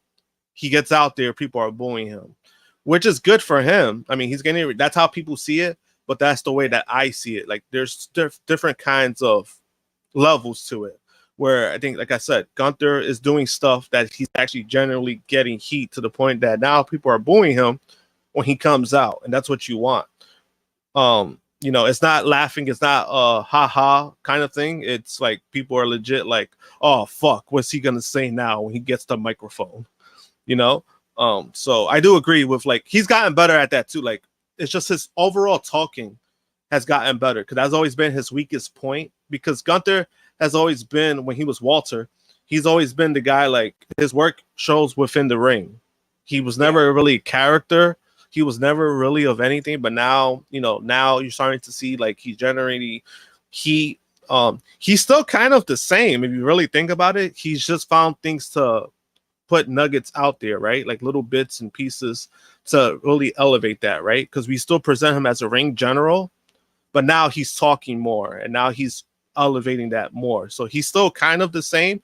It's just now what's different is that he's talking more. Yeah. And he draws really good heat. He's doing great at that. So yeah, Gunther's one. Because he just talks shit. Because he just talks shit. Like the whole thing with Damien, he called Damien a bum, knowing that Damien was homeless. Like, he legit called him a bum in front of him. Street trash. Yeah, he's great, man. The crown jewel shit is just cringe. It reminds me very much of the Greatest Royal Rumble, and that type of feeling to it, or the shit where Undertaker, or the Best in the World trophy, like all the shit that they've done to basically sports wash fucking Saudi Arabia. This just feels like another example of it. Yeah, and I honestly thought I think the reason why I was kind of thrown off by it too, because I was convincing myself, like, oh, maybe we do get Cody and Roman at Crown Jewel. Maybe we do get a title match between somebody, or something big happens, and then we got, the two champions are going to face each other, and they're going to get a belt. I was like, all right. Yeah, I love the fact we could possibly get Cody versus Gunther. That's a matchup that would make me even go to Saudi Arabia to see those two guys go at it. And I would love for Gunther to win that, to really solidify him as the world heavyweight champion, because between Gunther and Cody, I think Gunther needs it more. And like we said earlier, with the whole Kevin Owens heel turn after the show went off the air, you can have Owens kind of protect Cody by interfering in that matchup to set up him and Cody at Survivor Series. So I think that Gunther, if it's Gunther versus Cody, you have Gunther win that one. And even if it's, and what do you think about the possibility? Because I got told this by one of my friends in sports and wrestling media. He said he thinks that Sammy's gonna win on Monday, thanks to Goldberg, and they're doing Goldberg and Gunther in Saudi, and doing Sammy and Cody for the Crown Jewel title. No. There's no way that's happening. You said no way? I don't know. I can't say it's impossible. It's WWE. Exactly. That's why. I think that's why I don't think it's gonna happen. It's no way it's happening, because one, this is their way of getting Gunther's win back from Sammy. Sammy's not beating Gunther twice. I just don't see it happening. I like the gesture and I like the idea. The idea is not bad. I just don't see it happen, like, at all. It's also fine. That's also true. But I'll bet my it's more of a possibility to me, because when I initially heard it, I was like, don't wish that evil on me. Don't wish that evil of Gunther losing his title on me, because y'all know I'm a big Gunther fan. But with the fact of KO turning heel on him, you could do a Cody Sami Zayn champion versus champion matchup, and KO is the heel in the whole situation because he has history with both men. No, I mean, I get the ideas. Like, it's something I'm not really against. It's not bad ideas. It's just, I just don't see Gunther losing the title anytime soon either. Like, I think he's gonna have a long run. And then even if you do Goldberg and Gunther, I don't know. I don't want to see that shit in Saudi. Like. And I won't front. When they made this announcement, especially for the women's side of this, I thought that the next matchup there was a chance that Rhea Ripley was going to win. Because, my God. Same. Liv Morgan versus Nia Jax? That might be worse than the two women's matches on this card. No, it's true. That's true. And that's why I was like, oh, that's who you're going to go with? All right, by all means. Who's the baby face? Yeah, that's pretty rough. I don't know. That's a strange one. That's a strange one to go with. I mean, it feels like the whole point of this is for the men's world champion versus WWE champion more than the women. I don't think they've really thought that through. If we're getting Liv Morgan versus Nia Jax, and I think the only reason why they did that, and this is just speculation, but I think the reason why they did that is because if they just would announce it for the men, then you would have had that big section of fans who'd be like, why you can't do that for the women? The women need it too. Like, so I kind of get that, but at the same time, I'm like, do you want to see Liv and Nia face each other? No, I don't. I'm just being honest. I agree with you, Queen Monet. They did Liv and Nia earlier this year, and it was good, but the character dynamic is different now. And like I'm saying, like if this was Liv and Nia, and that was going to be the matchup, and you told me this was the matchup like 2 months ago, I'd be a lot higher on what they can do at Crown Jewel. But coming off of this show, that sounds like a bad idea. No, it is, and it's because, well, I mean, we'll get to it. We'll definitely get into the fourth match, but yeah, you'll see why. Yeah. We see DDP, Mickie James, and Scott Steiner in the crowd, or another one of our legends in attendance. They then do some stupid segment back in the suite where Metro Booming was with Belair, Cargill, and Naomi, and Kathy Kelly was about to interview them, and they were all grossed out by the smell of Chelsea Green because she lost the dumpster match. Get it. She didn't understand why they were grossed out. Belair told her that she stinks. Green was about to leave with Piper Niven, but Niven said that she was staying. I usually love anything Chelsea Green was in, but this didn't have enough Chelsea Green for me to enjoy that. Yeah, it kind of just felt like it was thrown in there. They kind of tried to get away from Metro talking because when he was talking, it was pretty rough. I'm not going to lie. Yeah. All right. It's time to talk about the fourth match on this card. Rhea Ripley going one-on-one with Liv Morgan for the Women's World Championship with Dominic Mysterio suspended above the ring in a shark cage. The shark cage was actually over the aisle instead of over the ring. They did a nice big intro for Liv and Dom, showing them riding in his lowrider around Atlanta, Georgia, before he pulled up into the Allstate Arena with Liv hand in hand. Rhea came out to a big ovation from the crowd.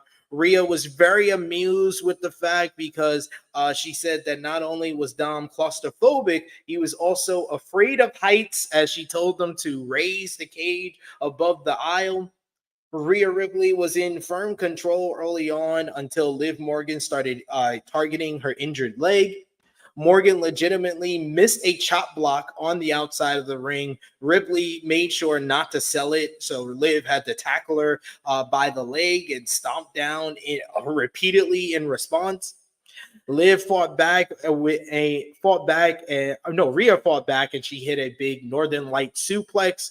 Morgan went back after Ripley's leg, slamming it against the ring post, really focusing in on the leg at this point of the matchup.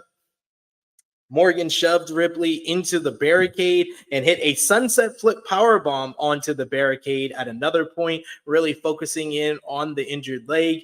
She hits a pretty looking code breaker off the ropes for a 2 count. Liv tried for Oblivion, but Rhea was able to basically flip out of that in a nice little sequence that they had there.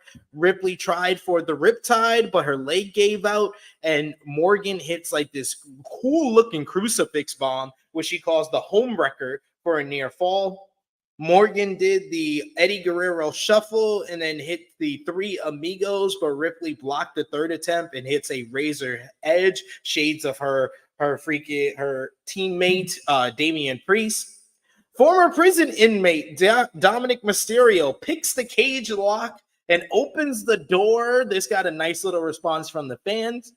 Ripley went to the top, but she noticed that the door was open. She brushed it off, knowing that he had nowhere to go because the cage was still elevated. She yeeted and hits an Uso splash for a 2 count.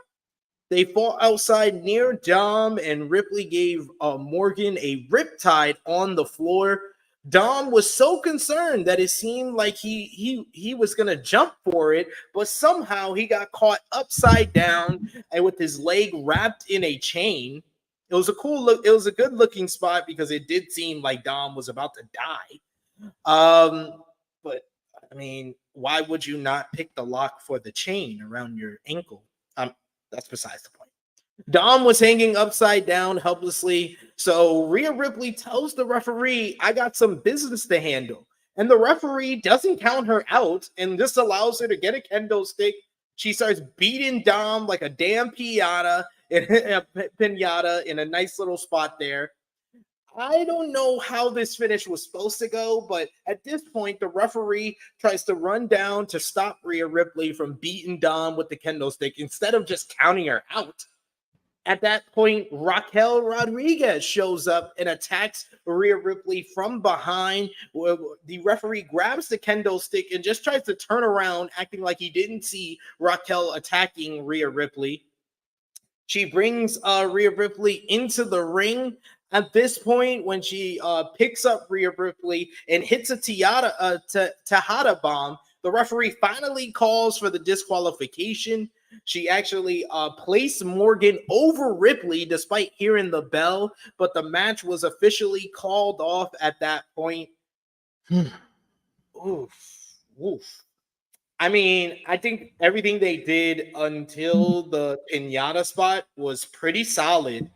But god damn, this fell flat on his face with this finish. The finish was botched. It was confirmed by Fightful Select, but I think most of us watching it saw that it was botched because the referee legitimately tried to act like he didn't see Raquel Rodriguez disqualify him, and it took him 2 minutes to finally call for the DQ.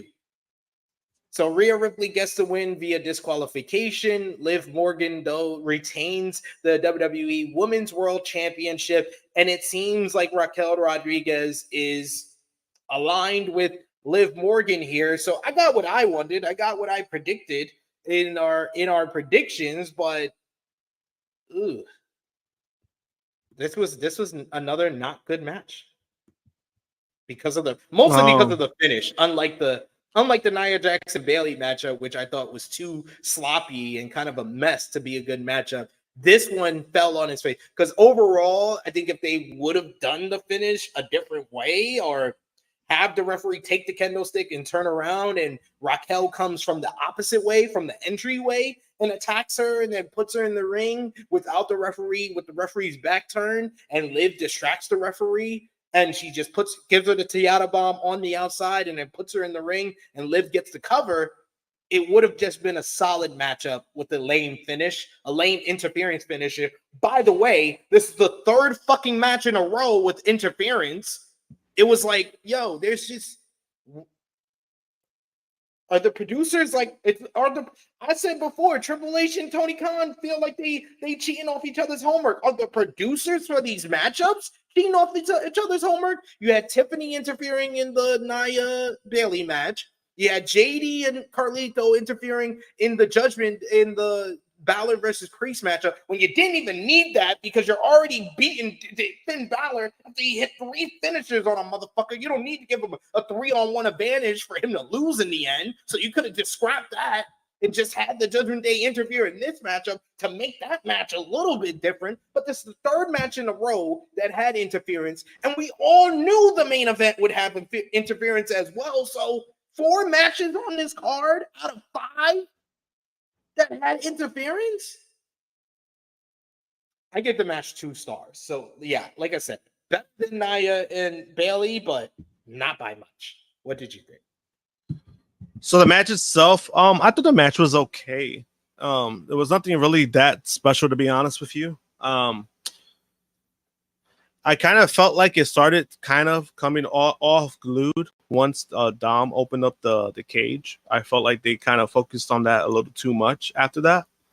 And then, you know, when he got off, you know, he got stuck. There was little things that bothered me, right? Like the whole thing with the ref, right? Because of the stupid fucking camera shit that they have now, like with some of the refs where I really don't care about that. It does absolutely nothing for me. There's nothing innovative about it, in my opinion. She talks to the camera because she says, "Oh, just give me a minute." The referee says, "Oh, okay, no problem." What? Like, what? When did that become a thing? All of a sudden, like, give you a minute, and then, oh, okay, no problem. And it's like, what? So now you're not going to count because she told you basically time out? What? Like, that's what I got from it. Works. That's not how this works. Yeah. Right? And remember, I said that to Chrissy. I was like, yeah, because Rhea said, give her a minute. And then Chrissy said, that's not how that works. And I was like, no, I agree with you. But WWE is going to WWE. Like, that's basically what that was because of the camera. So they're trying to do something and then have her do that. And then when it comes to the botch itself, that was, like, first of all, that whole thing was clunky as fuck. Like when everything was going on, to the point that it was like when Raquel showed up, it kind of was just like people were like a little like lost because everyone's like, "Oh, what just happened?" But then you had the referee pretend like he didn't see it. So then they bring him back to the ring, and then once they end the ring, the fucking bell rang. So then the fucking bell rang while the referee is still on the outside. The referee doesn't call for the bell, by the way, because he's so focused on Dom. Whatever reason. I'm gonna let you continue, but I don't think the referee should get all the blame. This is also no. This is also no. Raquel. No. He's not gonna get the blame just because, like, I saw what they were trying to do. But then it was like they had the referee go on the outside, right? He's doing his part because he's checking on Dom, right? That is more of like a booking kind of flaw, where it's like it made him look stupid because this is like, bro, how did you just not see that? Like, you're literally right there and you guys are crossing paths. So how did you just not see that? And I guess by the time they realized, oh shit, that looks fucking stupid, the fucking bell rang. The bell rang, and then she hits her move, and then she puts Liv on top of Rhea to pin her, but then the bell already rang. So it was kind of like, what the fuck? Like, that's what made it look so sloppy. And I was like, damn, what a fucking that was a shit show. Like, when it came to that, you know, and then we had our colleague who tried to defend it and then admitted that he did not fucking pay attention to it. I'm just gonna get that out there. No. Be honest with the people. It was me who tried to give him an out. Yeah. No, you did. You tried to, and he because Romeo did a great job. Romeo did a great job hosting our watch party last night. If you haven't already, go back and watch it. You can see his reaction to a bunch of the stuff. But when you're doing a watch party, you got a couple of different things, especially if you're a host of a watch party. You're looking at the comments, you're trying to get your other people that's on the watch party involved. I know they were playing Chase Bingo last night and a whole bunch of other things. But Romeo's issue is that he always wants to defend Triple H and WWE above anything else. And he tried to come at us and said that we were just complaining about anything. But we said that this was a botch finish. After a while, I was like, nah, he can't be this stupid. He can't be this stupid. I literally said my response to him when he started defending it, it was like, yo, if Triple H spit in your mouth, you would say that's the best water you ever tasted. That's how bad that was. That's how bad that was. Where I was just like, dude, this is wild. You're wild. Like Jaquan, for me, yeah. Sober guy JJ was just like, yo, are we the crazy ones, or is he like? What are we talking about? Yeah. No, you did call him out on that. I think it was more so the aftermath of it. That's where I called him out on. It was because then he kind of says, "Oh, I'm sorry, my bad." But then he tried to make it about Jaquan. Like, "Oh, Jaquan, you were wrong about the Hell in the Cell being the main event." So he tried to switch it.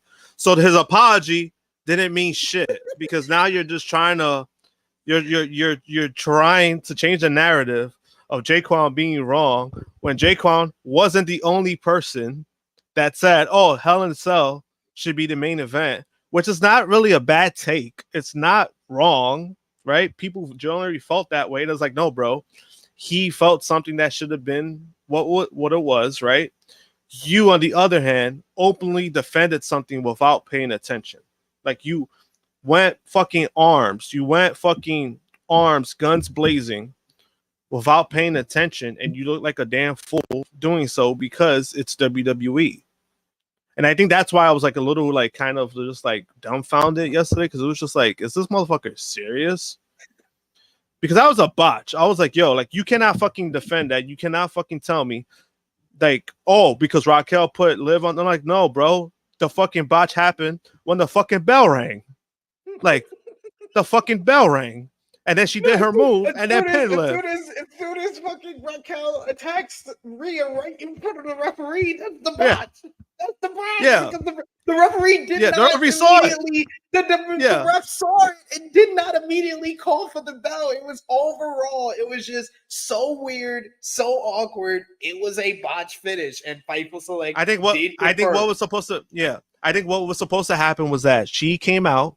I think she was supposed to put Rhea back in the ring while the ref ran out first, right? I think the ref was gonna take the kendo stick away from Rhea and then come back and try to help Dom get down. And while all of that's happening, Raquel comes in. That's when Raquel came out. Rhea. She gives him the Tejada bomb in the ring, puts Liv over Rhea, gets out of the ring. Referee comes back, counts the 1, 2, 3. That's how the finish was supposed to go. It did not go that way. Yeah, and that was like a whole mess. So I do blame Raquel more on that than the ref. Because the ref, I don't think the ref really did anything wrong. Because he didn't even call for the bell. The bell just rang on itself. The bell just rang on itself. That's why I said it was Triple H. Triple H called that shit. He's like, nah, we can't get away with that. You saw it. Everybody saw that you saw this shit. We gotta ring the bell. Yeah, there was no ref. The ref did not call for the bell at all. And that's why I was like, yo, like that, it fucked everything up, right? And it's like, this is what we said about wrestling in general, right? It's like in wrestling, we can have a great card, but at the main event, if there's like a huge fuck up in the main event, guess what? People are going to focus on that, right? But if there's a shitty card and there's like one fantastic main event, nobody's going to remember the card. People are going to remember, oh yeah, this was a great event because they made up for it in the main event. And something like this is like, oh fuck, like the match was actually not bad, and then they completely fucked this up with how that fucking ending went. Like, holy shit. And that's what makes it look bad. You know me. I try my best to not criticize my fellow wrestling media people. But the fact that Liv Morgan went into that press conference after the show And you know, and this is another thing that Romeo tried to defend. Oh, she's just being a good heel and acting like she had won the matchup. And no one questioned her. There was ways to keep it in kayfabe and be like, hey, you know, you know, Raquel Rodriguez is back, but didn't look like, you know, the match went exactly how you wanted it to go or wanted it to end. What did you think about the finish of the matchup? And yes, Liv will probably give you the storyline or the gimmick answer of a heel answering that question. But the fact that no one asked that question, I was just like, what was the point of Liv even coming out here for a press conference? Yeah, you know, imagine they would have asked Liv, how would it feel to win a Royal Rumble? Imagine that. There you go. There you go. Alex Powell says this feud has gone downhill since SummerSlam. It has not been able to reach the heights of SummerSlam since that match. It hasn't. It really hasn't. It hasn't, and it's one of those things where it kind of feels like they're going through the motion of things. They're trying to see what works, what doesn't work, and the feud itself, I think, is just like it's nothing. Like, not nothing, but it's like it's nowhere near what it was at SummerSlam. Like, it's kind of just dead for me. And, you know, them adding Raquel, I know some people wanted that, but I'm just gonna be real. Raquel's not that good, at least in my opinion. So it's kind of like you're adding her, and it's like, what is that gonna really do? Like, you know, I know she had like the whole health issue, right? So like I really hope that she's got that settled, because like the condition she had, that's like really fucking bad. Like, that's probably something that she gonna deal with the rest of her life. But if I'm talking about as a performer, there hasn't really been nothing that exciting with her, at least coming from their main roster. They have her be happy-go-lucky Raquel. Now they have her turning heel, essentially. But it's like, what does this really add now? Like, what does that really do to this point? And it's like, especially with that finish, it's kind of like makes it worse, in my opinion. Like, it just makes it worse because, like, we all know Rhea got the win because it was a disqualification and she wasn't supposed to. So now you got to right the wrong on that. There's no way you could ignore that. Yeah. It's just, I don't know. It's a mess. It's a, you know, hope, you know, they'll find a way, I think, to reel it back, but I just don't at this point. It's just, after last night, it was just such a mess. I feel bad for the ladies, because I do think that Liv and Rhea are talented, especially Rhea Ripley. I think she's one of the biggest stars in WWE, and I think she's a really good wrestler as well. But Liv Morgan, I think that she's elevated her aura, she's elevated her character a lot in this whole program. With and you know, the association with Dominic Mysterio, a lot of his heat is transferring over to Liv, so it's a good act to have. But it feels like it's miscast as women's world champion. Yeah, I don't think she's that good of a pay-per-view premium live event performer to be the women's world champion right now. Yeah, that's how I feel about Liv.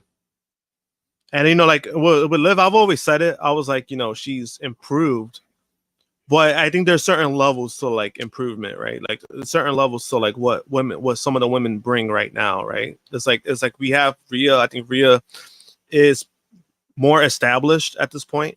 But when it comes to the women's roster itself, they are missing, you know, like Becky is greatly missed. Still is, in my opinion. You know, Charlotte is not there, but then if you bring back Charlotte, you know, she's probably going to be on SmackDown and she's probably going to be in the title picture. So it's not like she's doing something to elevate anybody. She's just being put to somewhere where she's going to continue to get pushed.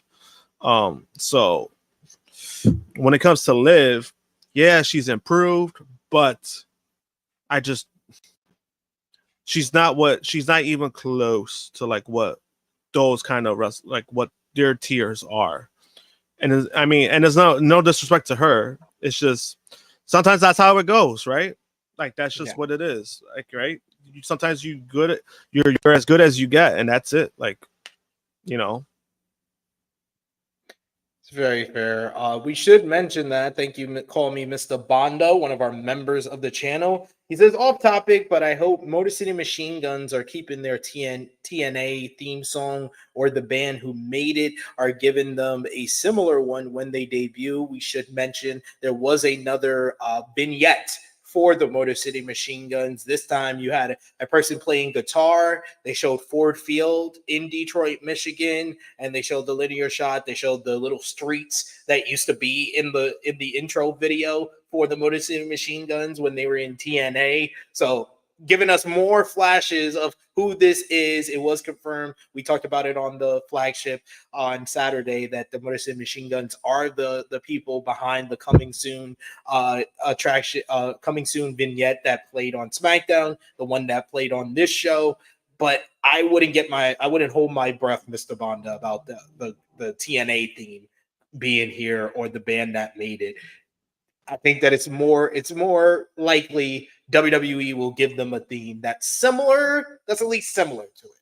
I think that's the thing you can hope for. Yeah, and I mean, the theme I don't think really makes them anyway. It's their work, so they're not those type of wrestlers where it's like, oh, the theme music makes them. I think some people are like that. I think Trick Williams is a guy like that. I think the theme makes who Trick Williams is in that aspect. Mostly Machine Guns, not so much. I think like it would be cool they had at the beginning, like, you know, saying the name. I think that would be fine, like saying Motor City, right? But they don't really need it, as long as it's not shit, right? But it was Death Trouble. I mean, it's not that much hope. Not that good. And we got Safed who says, to be honest, I didn't like the shark cage in that match. I don't remember, and I know Tempest of Wrestle Talk said it on Twitter. I don't remember any shark cage matches that I've ever really liked. Yeah, because it's always like very gimmicky. It's like, but then they always find a way to get the fuck out of the thing. So it's kind of like, what's the point? The best one is when they put China in the shark cage and she broke the bars. That's the best one. Yeah, it's more gimmicky. Yeah, I mean, you're right, because I don't have a favorite one.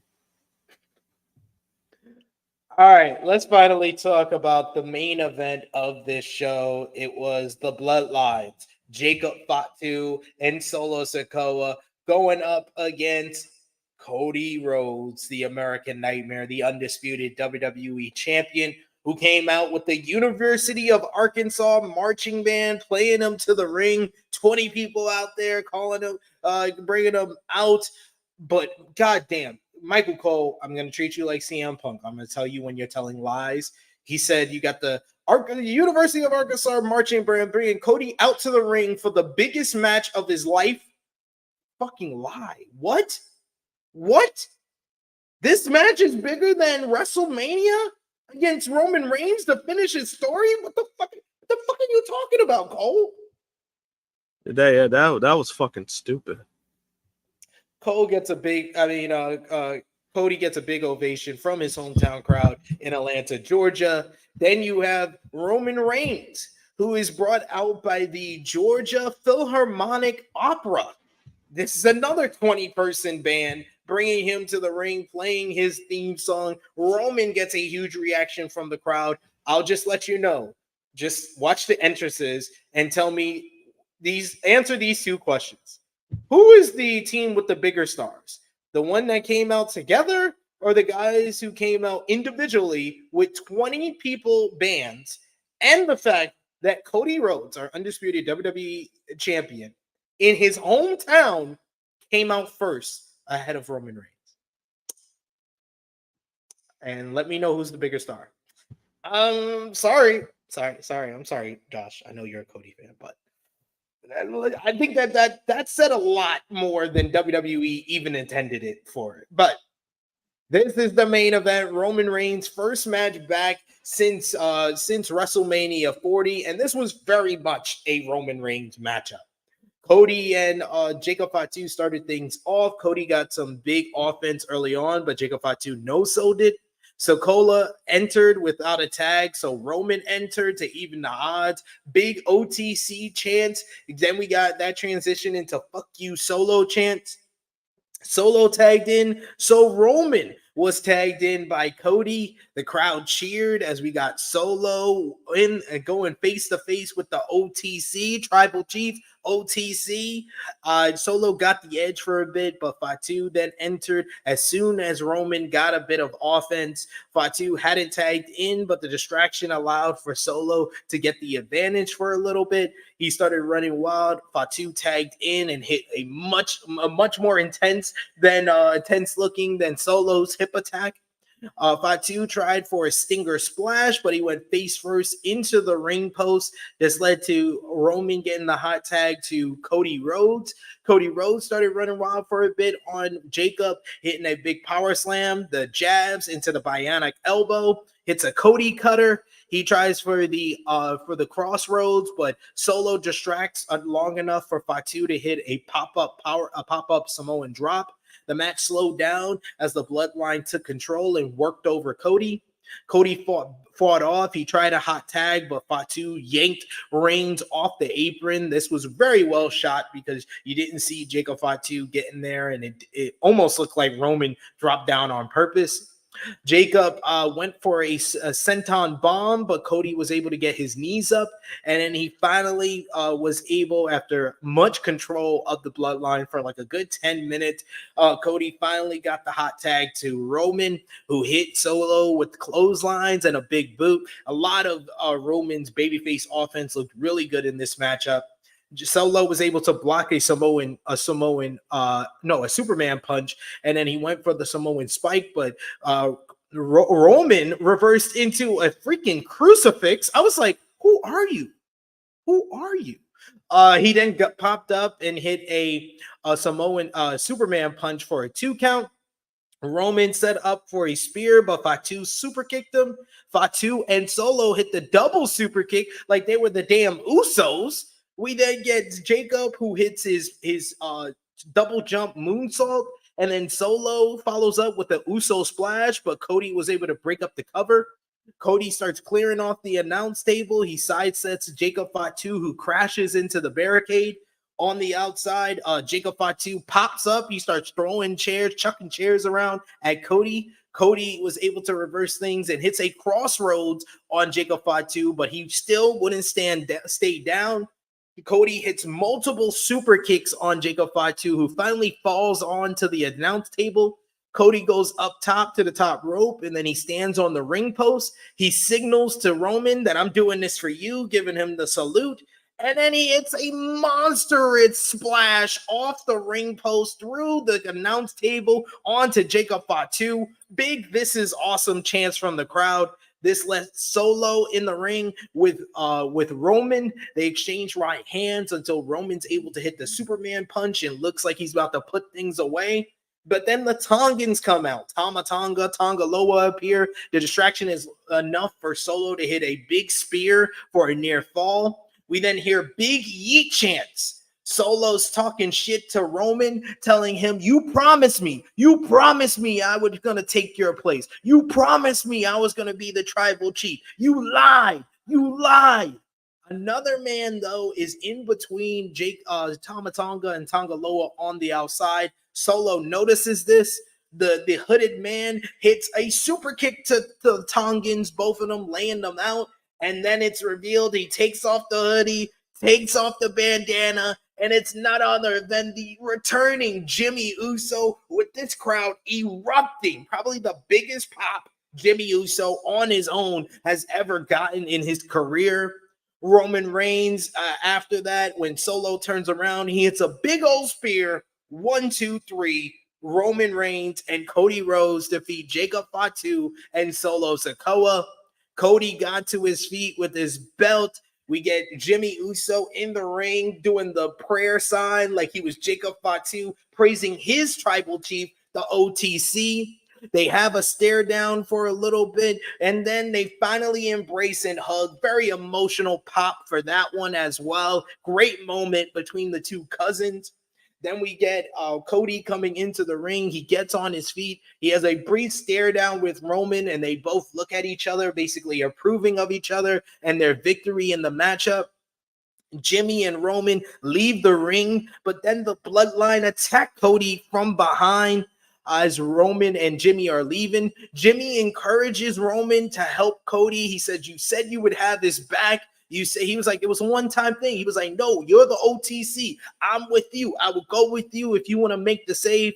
Roman eventually does. So Roman and Jimmy come in. Jimmy hits super kicks to Loa, to Sikoa. Roman follows up with a Superman punch. They lay out the Bloodline. The Bloodline bail.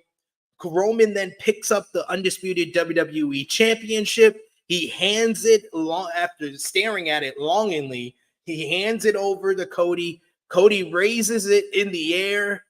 And then we get, "If you smile," boom, boom, boom.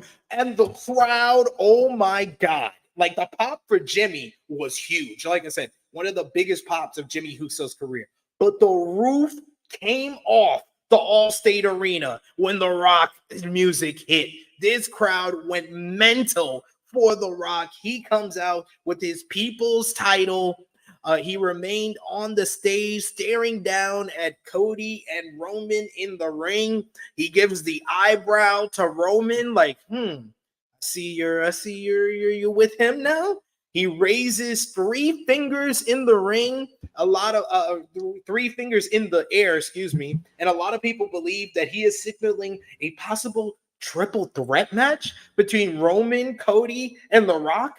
But then he just counts down to 3, 2, 1. He gets the throat slit gesture, and then he leaves as his music hits, and Roman and Cody are left to ponder what the return of The Rock truly means. What a close to this show. The main event, I thought that it took a while to get going, because that's what Roman Reigns matches do. They need the long build before they eventually get into the next gear and actually deliver. But once we got into the latter stages, when Roman got the second hot tag, I thought that this was just great ending, great close to the matchup. Overall, it was an awesome end to the show with the tag team matchup, with the return of Jimmy Uso. It delivered all the things that I think this match needed to deliver on. Not as good as the WrestleMania Night 1 tag team matchup, but just a shade under that. I gave the match 4 stars, really because of the final 5 to 10 minutes that really delivered in a big way, especially with Cody doing the big splash off the top rope and everything involving the run-ins. But The Rock returning was exactly what we wanted, exactly what we needed. Yeah, it would have been great if it was more of a surprise. That's for sure. But what it sets up with him coming down, staring at Roman and Rock, I think he's staring at his next 2 WrestleMania opponents. Or maybe what Cody said earlier this week is going to deliver. He says that the WrestleMania main event is going to be bigger than we even think. And if he's saying it's going to be bigger than we even think, maybe it is Rock versus Roman versus Cody. What do you think about the main event, Josh? The post-match with, the end of the match with Jimmy coming back, with The Rock's return after the matchup, and what do you think it means for the future? Match itself was solid. It was okay, and then they kind of picked up the last 10 minutes of it. I would say after that second tag, it definitely picked up. Definitely, I don't want to say it saved the match, but it definitely was the gear that it needed. And then seeing Jimmy Uso back, I mean, that was cool, because I know people were speculating there's something wrong with Jimmy because, Rikishi sent out that tweet praying for him. And I'm like, don't worry, guys. It's just Rikishi being weird again. I like Rikishi. He's a cool motherfucker, but he's been weird all year. He's very weird. He's very weird. Yeah, but, that was that was good seeing him. But I I was like, nah, it has to be I'll be like, yeah, like they can't end it like this because I'm just like, I mean, Jimmy's cool, but you can compare He got a Jimmy. much bigger pop than I thought he would.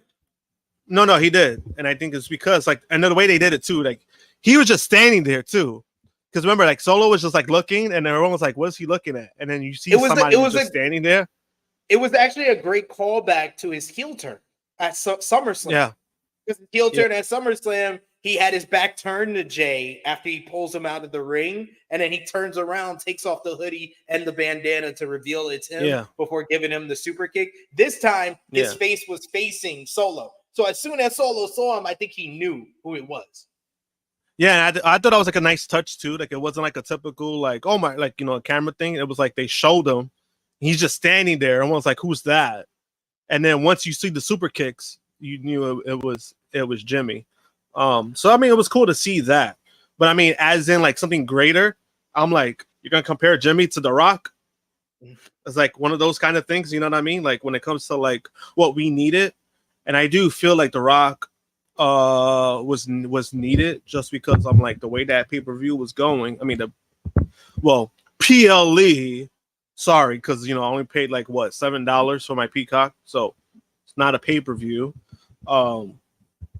The way that it was going, I was like, yo, something needs to save this show. And I do feel like the main event itself, it was salvaged, but I do think The Rock kind of put it over the top because of like that possibility of things to come, right?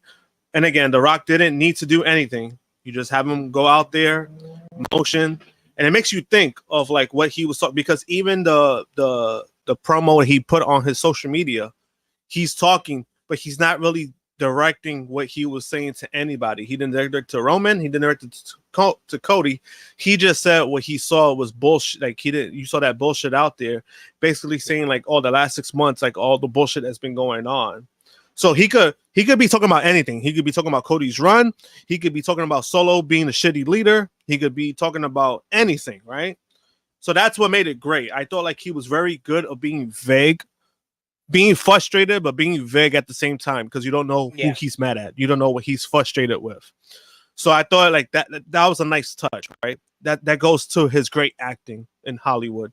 That doesn't involve like exploding buildings. So that's a credit to Dwayne. I'll give him for. But as far as like where it goes from here, I mean, there's endless possibilities because I really don't know. Like a triple threat match, I don't know. It would help The Rock if it's a triple threat match, because I just don't think The Rock is at a point right now where he could really hold his own in a singles match, because even though at WrestleMania he took a lot more bumps than I expected, he put in a lot of work, right? And I give him a lot of props for that. But his style was very simplified. Like if you really watch that match, he did work in a style that, all right, I'm 50 years old. I know I can't overdo it. I need to keep my endurance, and that's what he did. I just don't know if that's going to be good for like a singles match. So I think a triple threat match would help. I think a triple threat match would help because it could give him that space and that break that he probably would need when he's like tired or he needs to recuperate, whatever the case may be. So I mean, that's a nice possibility, but I do think people still want Rock and Roman. I think at the end of the day, people still want to see that match. People still want to see an outcome to that. I just don't know when that's going to happen. You know what I mean? Like, so it's a good really thing. I feel like now they should probably go with the triple threat. You made a great argument about Rock not being, and that's the whole reason why it made sense to do the tag team matchup, because they didn't know what Rock could do in a singles match. And this will give him like 2 years to get ready for the eventual big singles match that he always wanted to do with Roman Reigns. Like I said it since you've been with me in this ride on the flagship, talking about the whole situation that's went down since Rock returned back in September of 2022. And I said that Rock and Roman should be there. And then everything that happened with Cody after that, I was like, Rock said long game. He said long gamer. So I was like, it's not going to be Rock and Roman next year at 41. I was like, it's probably going to be Rock and Roman at 42. But I thought it would be Rock versus Cody. but you might be right. They might want to protect him. And Cody versus Roman is still a big matchup. So I think the triple threat is the best idea. And you can do it in a scenario where you don't have to shoehorn Rock coming in and winning the Royal Rumble to set up him versus Cody. You could do it in a way where you have Roman win the Royal Rumble and Rock shoehorns himself into their matchup. You know, it's funny. That's a great point, because even so, right? Even if The Rock does that, The Rock would have a better argument compared to this past year, right? This past year, that was completely like shoehorned as fuck, right? Yeah. This time around, story-wise, The Rock has a good point because he did pin Cody. Exactly. He did pin. So again, I've never been against anything when it comes to The Rock, like whatever how he's being used. I've always been against of how they've been doing it.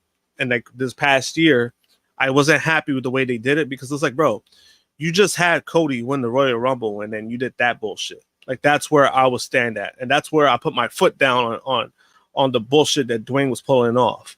But story-wise, if you're giving me something that makes me believe in something or makes me want something, you know, by all means, like if Roman was to win the Royal Rumble and then The Rock puts himself in, it's a good argument to have that, yeah, this is more justifiable.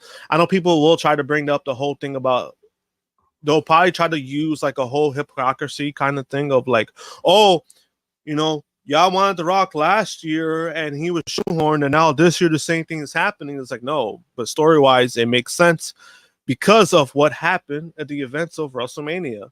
And The Rock hasn't forgot that, because The Rock even mentioned after WrestleMania. Yeah. He's a heel now, instead of him trying to be a babyface being shooting. Yeah. And also, The Rock did mention the day after night 2, he did say that he pinned him. So he's basically expecting something in return. So when it comes to that, I think that it sounds, that's why right now they're in a good spot when it comes to that, when it comes to Roman, Cody, and The Rock, because there's so many things they could do that's going to get people invested. And if their whole focus is going to be another Mania with any of them involved, it's going to benefit them because people are going to want to see that. So when it comes to that, I know I'm not too sure what they're going to do. I don't know if it's going to be a triple threat. I don't know what's going to happen. But I think right now they're in a great situation where their two biggest stars in the company are in a prominent position going into WrestleMania that you really don't have to worry about. Yeah, because they can do, at this point right now, they could do Cody versus Rock one-on-one. They could do Cody versus Roman one-on-one. They could still do Roman versus Rock if they wanted to do that, or they could do the triple threat. They have 4 different options for the main event of night 2 of WrestleMania at this point. And having options in wrestling is always the best place, because like Triple H says, you have your GPS, you can just roll with the pivots and the twists and the turns. And then you also got matches, you know, that we've like speculated about in the past, like Gunther versus John Cena, if Gunther's still the world heavyweight champion. Say CM Punk wins the World Heavyweight Championship from Gunther. You got CM Punk and Seth Rollins, and you could still do that without the World Heavyweight Championship. Like, there's so many different options that you got right now. It's a very good place to be for WWE. Derek Edmonds saying, what about Jacob Fatu at the moment? Jacob Fatu, I was under the belief, you know, I've been like that Cody, I've been in the thought process of Cody and Rock is the main event of 41 for like the last 6-7 months. And I was like, well, what do you do with Roman Reigns? And I thought Roman Reigns versus Solo Sikoa would probably be that matchup, but they've beaten Solo to death to the point that that's not a viable WrestleMania top line matchup for Roman Reigns to have. So then I transitioned and I had that thought process that maybe Roman and Jacob Fatu could be a headline matchup and you elevate Jacob Fatu. But that's Roman. You're using Roman star power in a lesser place than the main event. And that would be helping Jacob more than it's benefiting the star power that is Roman Reigns. So I think that Jacob Fatu, he can have any type of position he really wants, and you can put him in any type of scenario. But I think that Roman star power and where he's at as the 1A, 1B babyface in the company, he needs to be in the main event. Yeah, and then also Jacob is in a situation where Jacob, I think we all know Jacob is a fantastic talent in the ring, right? I think he's held his own. He's easily the best in-ring performer in the Bloodline right now. There's no debate to that in my opinion. The only thing that Jacob, like if Jacob ever wants to elevate himself to that level, he has to work on more of his talking. He has to work on those kind of things. His talking is not bad because it works for what his style is, right? He's very simplified, very like into like him being loyal to Solo, right? That's his thing. But if you want this guy to be another top guy, you're talking about a top tier talent, that has to change. Like he just can't be a filler. He can't be a heater. That's where he's at right now. He's a heater for Solo for the most part. Yeah. Right. And he needs to get out of that bubble. Like if you want him to elevate, he needs to get out of that bubble that he's not a right-hand man for Solo. He's basically like either, don't want to call him a new tribal chief because I'm like, that's a little too redundant, but somebody that's a top tier guy that you can rely on and you can make money off of, you can make merch off of, people will love it. To me, until he's at that level, I just don't see that happening for him. Like, and I do agree. Like, I thought Roman and Jacob would be a nice matchup. Like, hey, if you want Roman not to be in the title picture, I think Jacob would be a good opponent. But Roman's too much of a fucking star to like you see the reaction, and even I can admit it. Even though I've never denied it when it comes to Roman, like his star power is unmatched. And we all seen it. You seen it last night. You know, there's no way he's getting the mid-card title match. I mean, he's getting a mid-card match at WrestleMania. You cannot do that to Roman Reigns at this point. So that's why I don't think it's going to happen. I think Roman and Jacob will eventually happen, and that would be a great matchup. It's going to be a matter of when. I just don't see it happening at WrestleMania.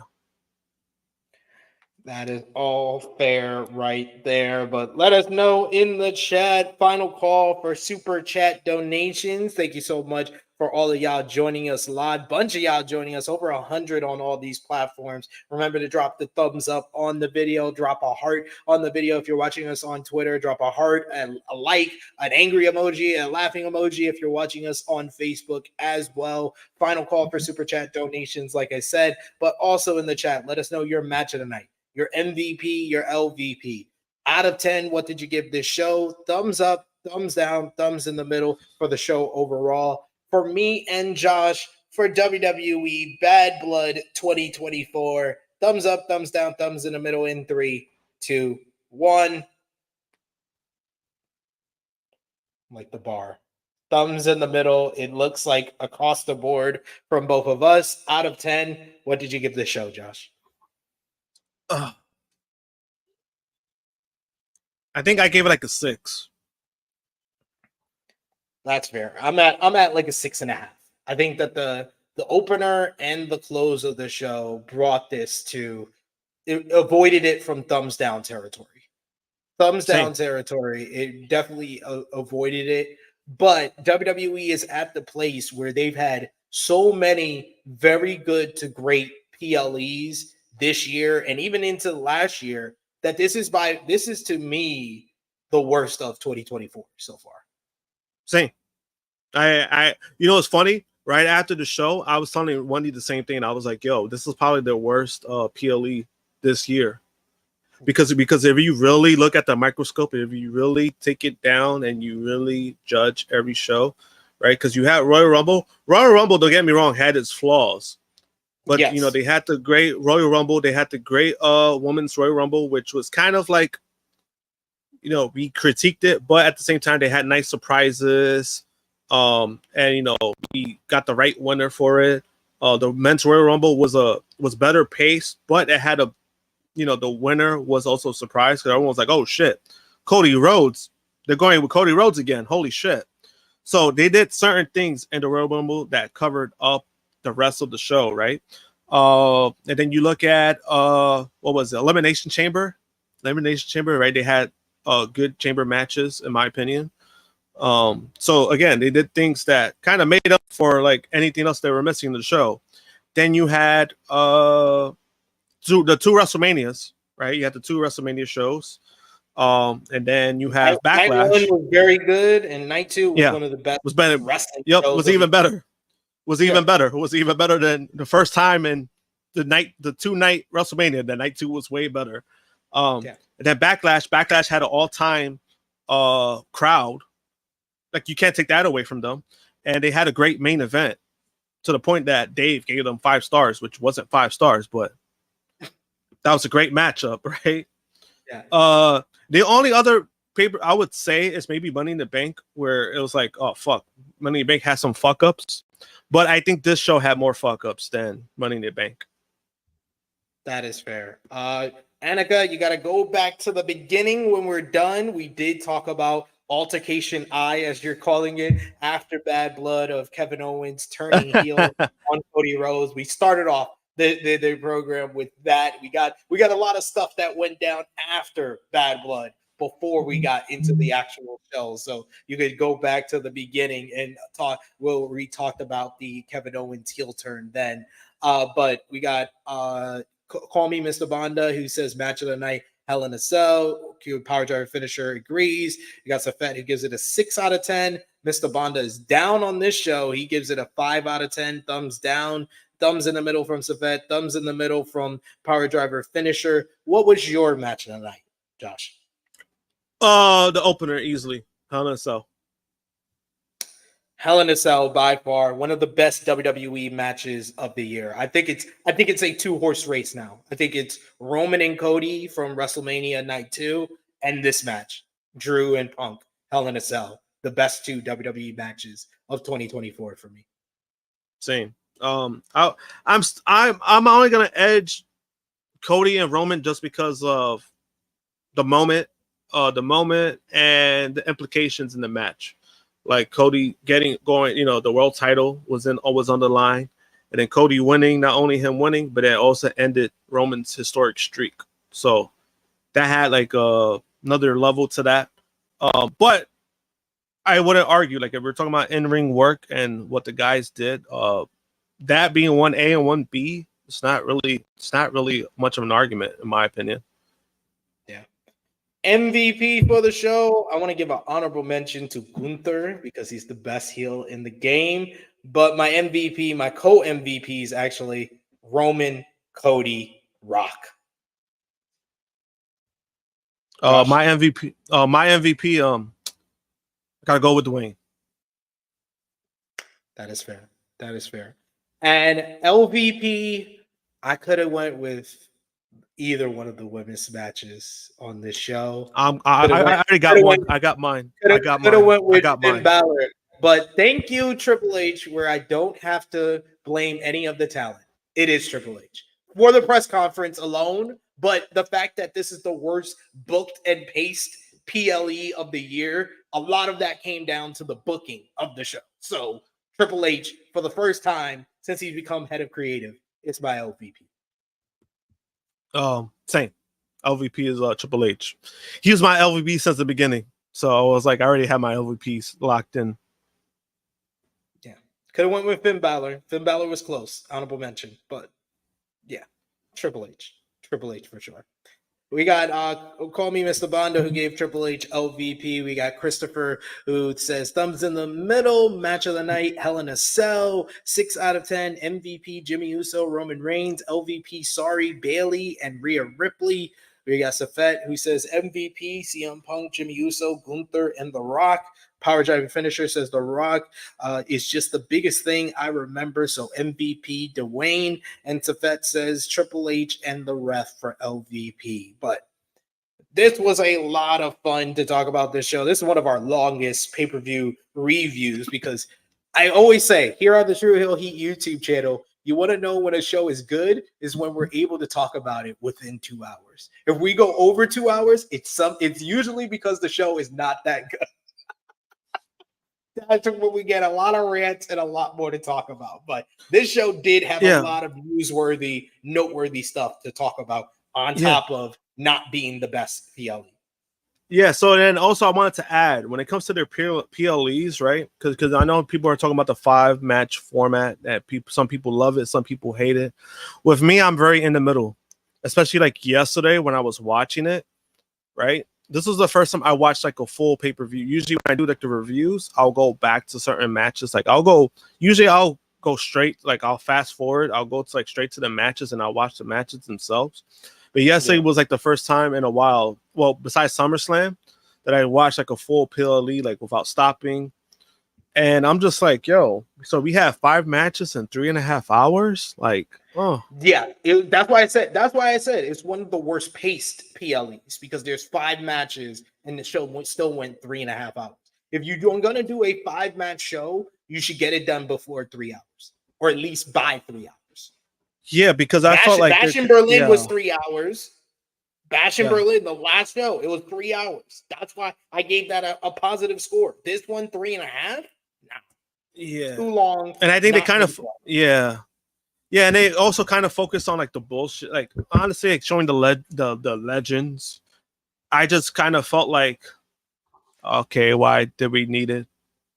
I didn't need it. No offense. It was cool seeing them, but I'm like, was it needed for Bad Blood? No. That's just how it felt.